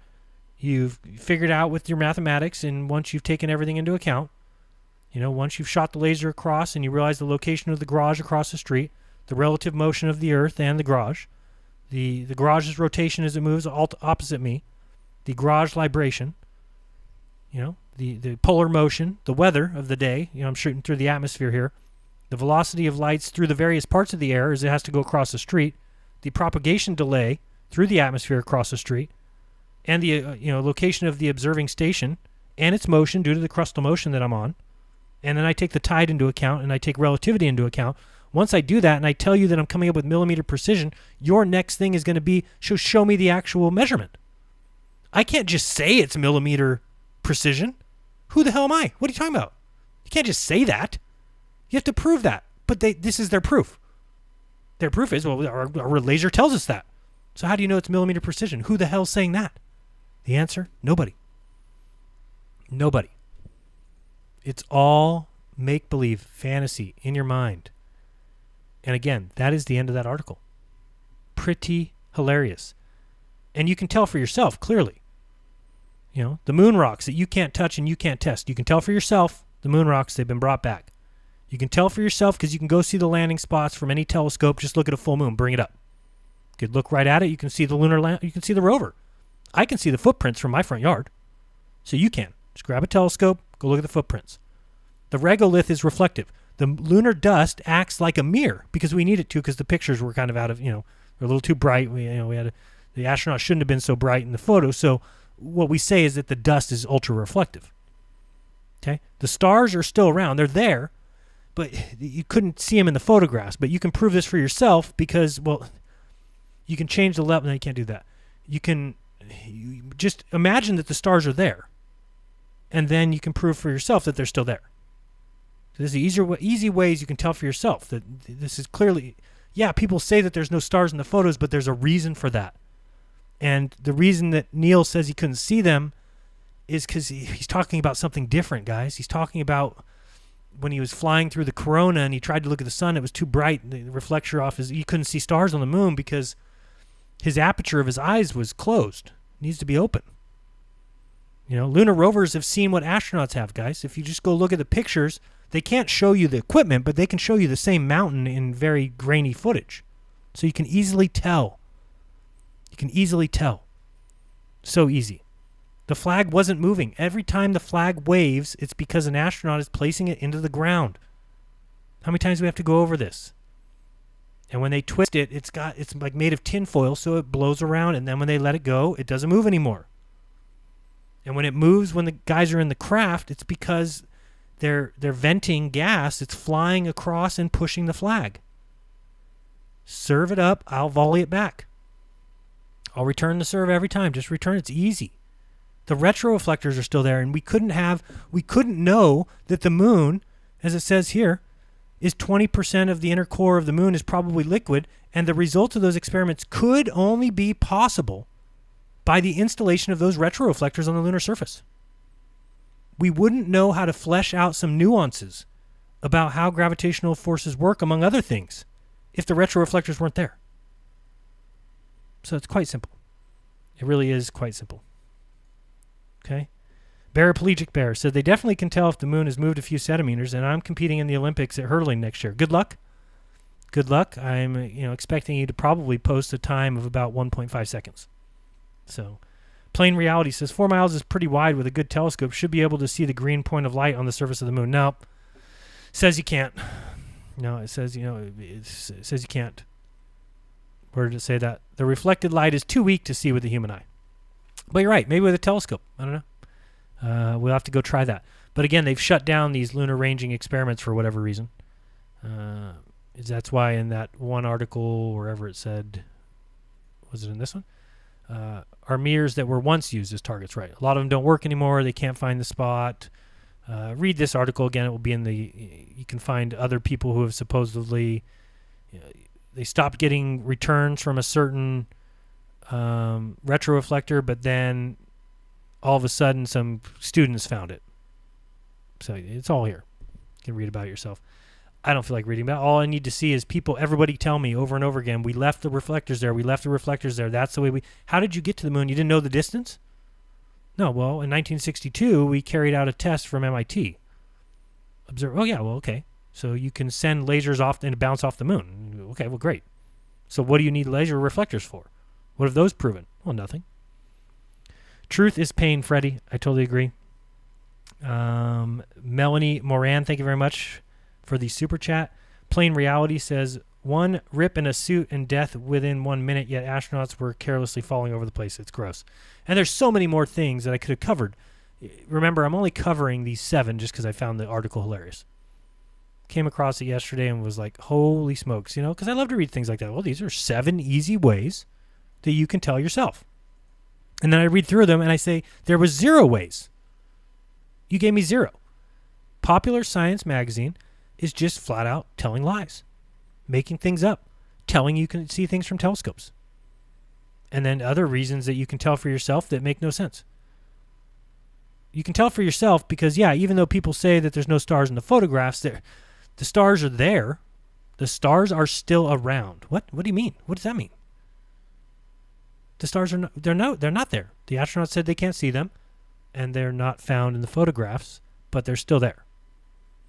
It's just the camera. Even though you can change all the levels all you want, there's no stars. Even though my iPhone camera, I can just go outside. I've done it before. I've showed you guys before, where you just take it and you walk from your brightly lit garage and you go out to the side and you put your camera up towards the sky and you can see all the stars. Fine. You can even see them with the brightly lit garage below it. But again, serve it up, they're going to volley it back. They have to. Truth is pain. It's very true. 33 millimeters. No, I think Silver Umbrella. I think it's 3. Did I read it wrong? I could have read it wrong. I don't know. So, did it say 33? I don't know where I got that number from, but I think that's what they said. But let's see if I can find it. Control find 3 millimeter. Was it 33? 33 millimeter? I don't see it anywhere. I don't know where I got that from, but I think that's what it says, that they're able to figure it out. Let's see. The moon is spiraling away from Earth at a rate of 3.8 centimeters per year. We talked about how nonsense that is. The moon has 20%, the liquid core of about 20% of the moon's radius. It's nonsense. The universal force of gravity is very stable. It only alternates at about 2 plus or minus 7 times 10 to the negative 13. Yeah, I don't know where I read that from, but it's somewhere in there. I think that's with what they say, that they can get that kind of preciseness. But I don't have time to read this right now in full, but somewhere in there it says it. Just ridiculous. Again, believe what you want. Enjoy yourselves if you so desire. But that's pretty much it. So I got a lot of links that I will include in the description. It always takes me a little while to, propagate all these, get all these in there for you, so you can read any of this stuff yourself. And you can watch this movie. I suggest you watch this, Moon Fakery, talking about the hidden flag, where clearly the flag is blowing along in the wind. No flag, no flag, no flag, flag. But this is because the gas being released is blowing the flag. Oh, who believes this stuff? Well, a lot of people. And again, it's so easy. Think of how easy it would be for me just to read this article and say, oh, okay, well, I believe in the moon landing. Simple, huh? And that's what they do. They make it so that it's so easy for you to believe lies in this world. It's so easy just to buy into whatever the news says. Hurricane Dorian's going to wash out the entire Florida. It's coming. It's Category 5. It's very easy for you just to sit there and believe all the nonsense and go buy all the water you can and go buy all the food you can and fill up your gas tank and help the economy. It's very easy. They just make it simple for you to believe in lies. And if you want to contest them, it's impossible. It's so difficult. Anything you serve up, they volley right back. Anything you say, they have an answer for. You have sites like Metabunk that will just go and disprove anything you say. How do they disprove it? By just repeating the mainstream. How is that disproving anything? It's not, but the people who believe the mainstream think it is. Well, just repeat. It's just like Quora.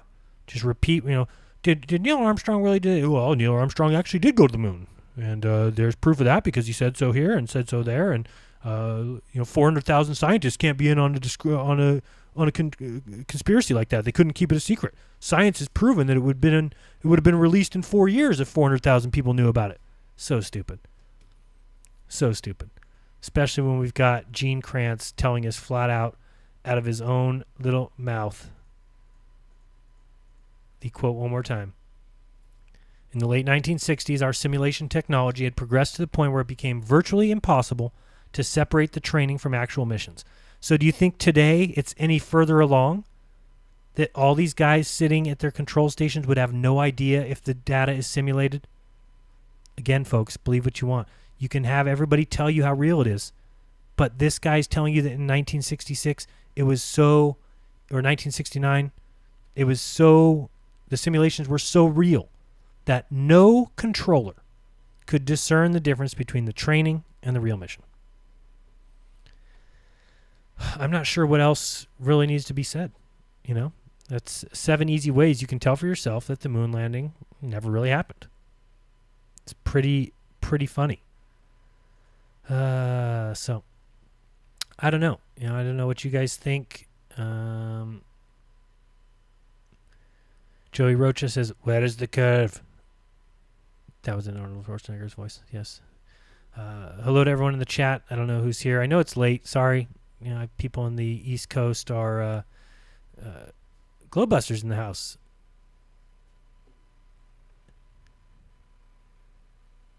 Absolutely, Bob. Bob just brought up refraction, something I didn't even think about. You're right. Isn't it interesting that they claim to be able to measure the distance to the moon in fractions of an inch and yet never take refraction into consideration? How would they know how much it refracts? It's still, when they say, oh, it's this kind of accuracy, says who? Who has taken the measurement? Who took the tape measure to the moon to say, yep, these lasers are within 3 millimeters? No, you've made it up. You've come up with that distance. So you can't just confirm it by yourself. It would be like me sending a laser across the street to the garage and saying, I can calculate that garage's distance within 3 millimeters. And then somebody saying, well, show me, go measure it. Well, there's no way to really measure it. It's just out there, over there. The garage is over there, and I'm very accurate with my laser. Yeah, but you said you are so accurate that it's within this distance of, how do you know that? Well, because I'm telling you. If I'm telling you that's the case, then how do you dare question it? That's their attitude. I don't get it. But again, it's up to you. It's up to you guys, whatever you want. So anyway, I don't know. So thank you guys so much for watching. I don't think I need anything. Oh, Iru, I wanted you on the show today. Oh, totally agree. Iru's here. Maybe we'll do something soon. That'd be awesome, Iru. I would love to have your opinion on some of this stuff, especially the whole NVIDIA nonsense. I would really love to hear. Joshua Doyle, thank you so much for being here. A lot of good people in the chat. Thank you guys for joining me. It's been fun. Definitely check out Globebusters coming on Sunday, and maybe I'll do something tomorrow. I don't think I have plans. There's Ira. What's up, man? Good to have you in the house. But again, I talked about you a little bit earlier, when I was talking about the NVIDIA saying that they were, able to turn up the regolith reflection rate, and then it matched, and then that proves that the moon landing actually happened. It didn't, but this is what they tell us. So I don't know. Yeah, I just arrived to my home just 20 minutes. What does that mean? Anybody understand Iru? Because I don't understand him. It's got to speak better English, I think. Anyway, so yeah, the sheeple are the problem. As long as it's not in the... Don't lie, Melanie. You know you want Iru to call in from the shower. Don't tell lies.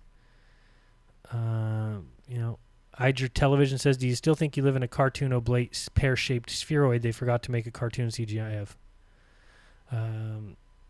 Lumberjack, great show, Jaron. Thank you. Joshua, fun show.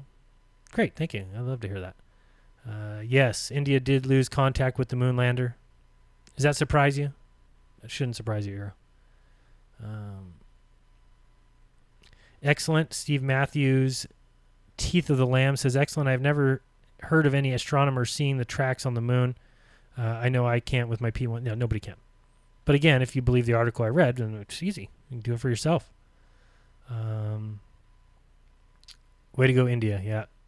Wide Awake, no moon landing. Yeah. Everybody check out Wide Awake's channel. Very easy to click him in the chat if you see him.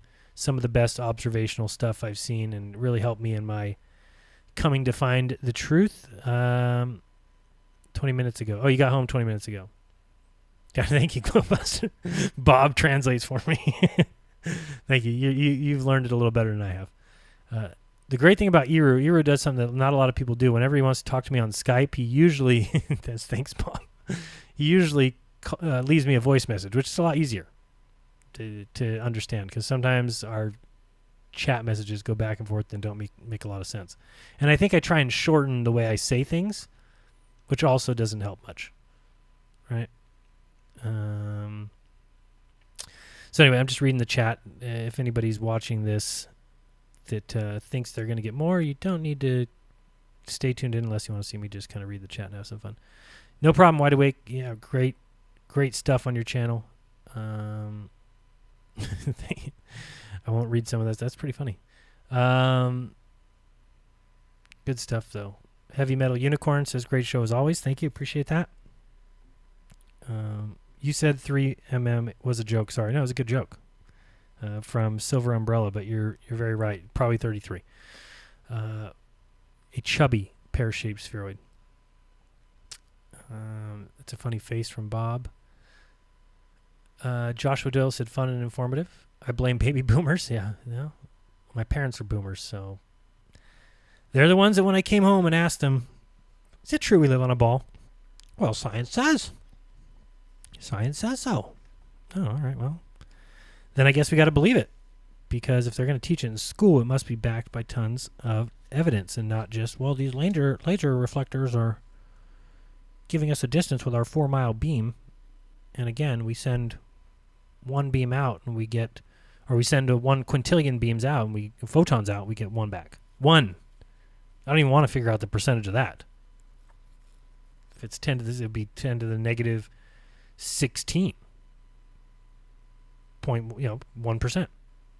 That's ridiculous. It's just really bad. Really, really bad. I read Eru's messages in my head with his accent. This is definitely not CIA Bear. Funny.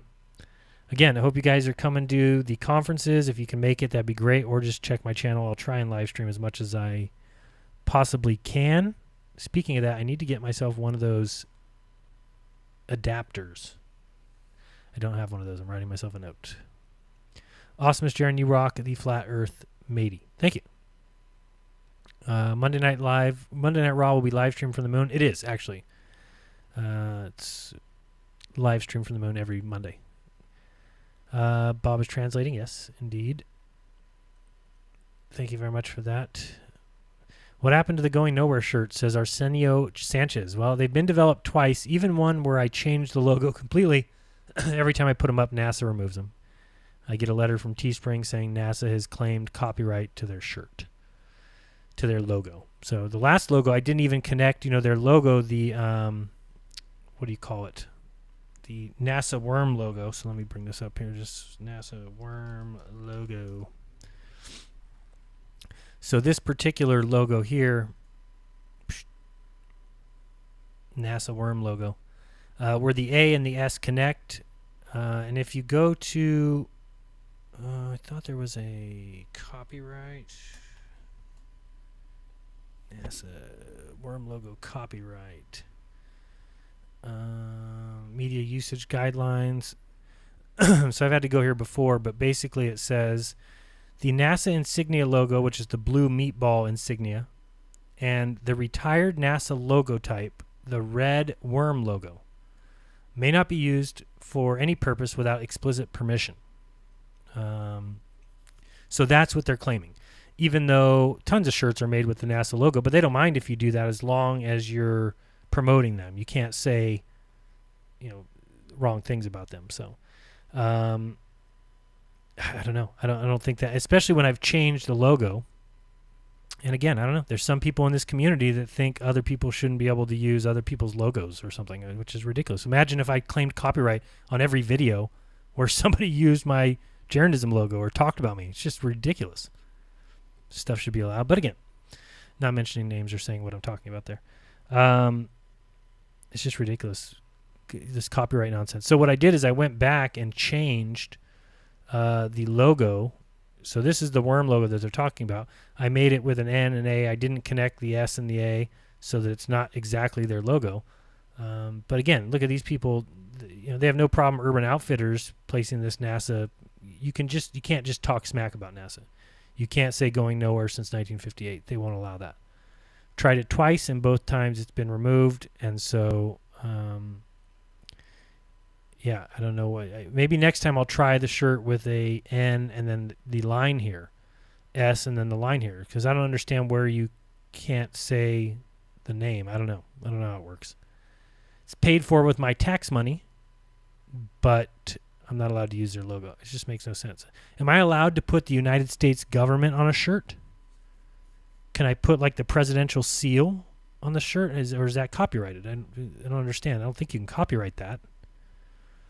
It's a government agency, but I don't know. I don't know how it works. I can't tell you. So anyway, that's that. Real quick, if you want to support me again, patreon.com/jeranism or Venmo @jeranism would be greatly appreciated. PayPal, you can't. I'm banned. And it's gone. PayPal, you're using it as a bank account, and it's gone. But again, you can also send mail. Jeranism, P.O. Box 3044, Merced, California, 95344. You can do that as well. And yeah, it's been a fun show. 7 easy ways you can tell for yourself that the moon landings never really happened, or really never happened, or really happened, or never happened. Depends on how you look at it. But again, it's up to you. And thank you very much for that. Just reading some of these chats. Oopsie. Never a straight answer. Very good. Whenever I watch your show, my phone keeps turning off randomly. Well, damn phone. What's wrong with it? Jaron, can you put a pic of your cat house on the shirt? I don't know. I don't really get that joke, but I don't know what they'll allow me to do.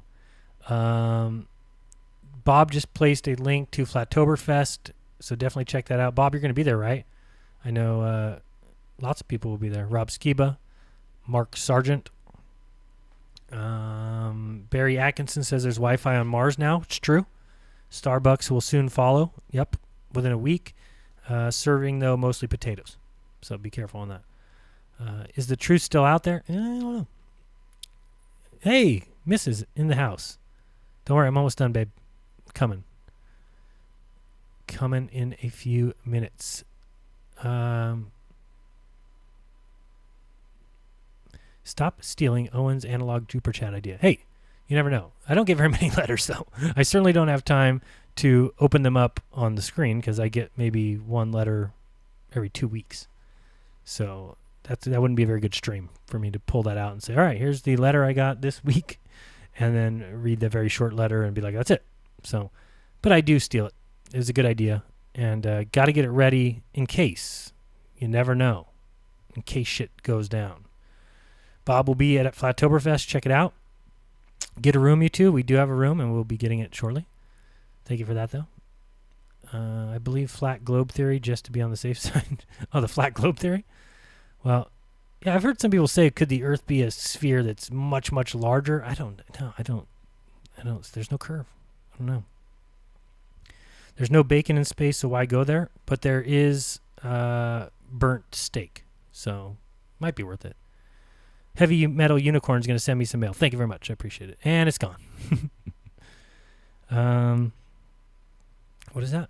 Jaron, think there is anything to the idea of north going down? I lost it. South going, being higher up. I don't know. Not sure. Not sure at all. All right, guys, it's been fun. I'm going to go have some fun with my wife. It's 10 o'clock here, which means it's 1 a.m. on the least coast. That's what I call it. I do these shows at that time so that David Weiss is in bed. and doesn't text me throughout the live stream. Shout out from Sydney, Silver Umbrella. Wow, nice. All right, thank you very much. I just got a Venmo from Rocky.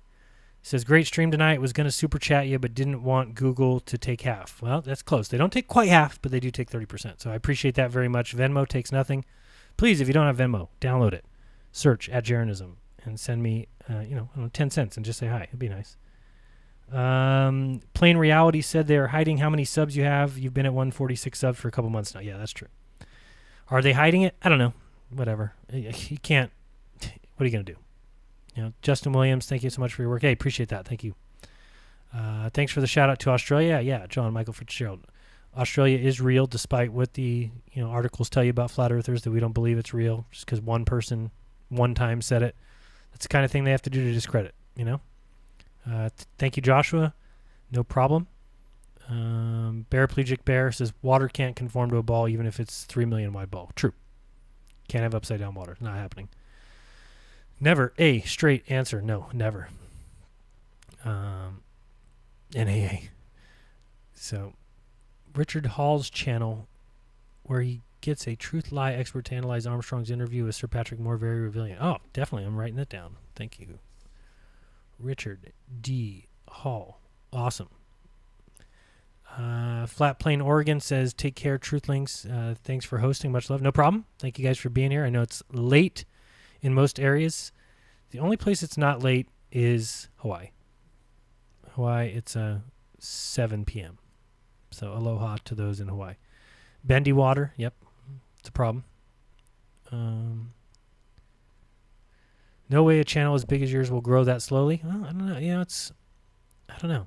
Just try and stay afloat. I've seen a lot of flat earth channels come and go or get destroyed, knocked down. So, just trying to stay above water and be able to talk to you guys whenever I want, which is great. Can't really give too much hate to YouTube for allowing me to do that. Good show, says Nicholas Brown. Thank you very much. One love from Costa Rica. Jason Best said, poor India, no moon landing. Yeah. Heavy Metal Unicorn, thank you for that. I'm going to do that. So, yeah, that's going to be enough for me, guys. It's been fun. Spartan says, great show. Appreciate it. I need to go. It's 10 p.m. Your show is 1.5 inches better than the last.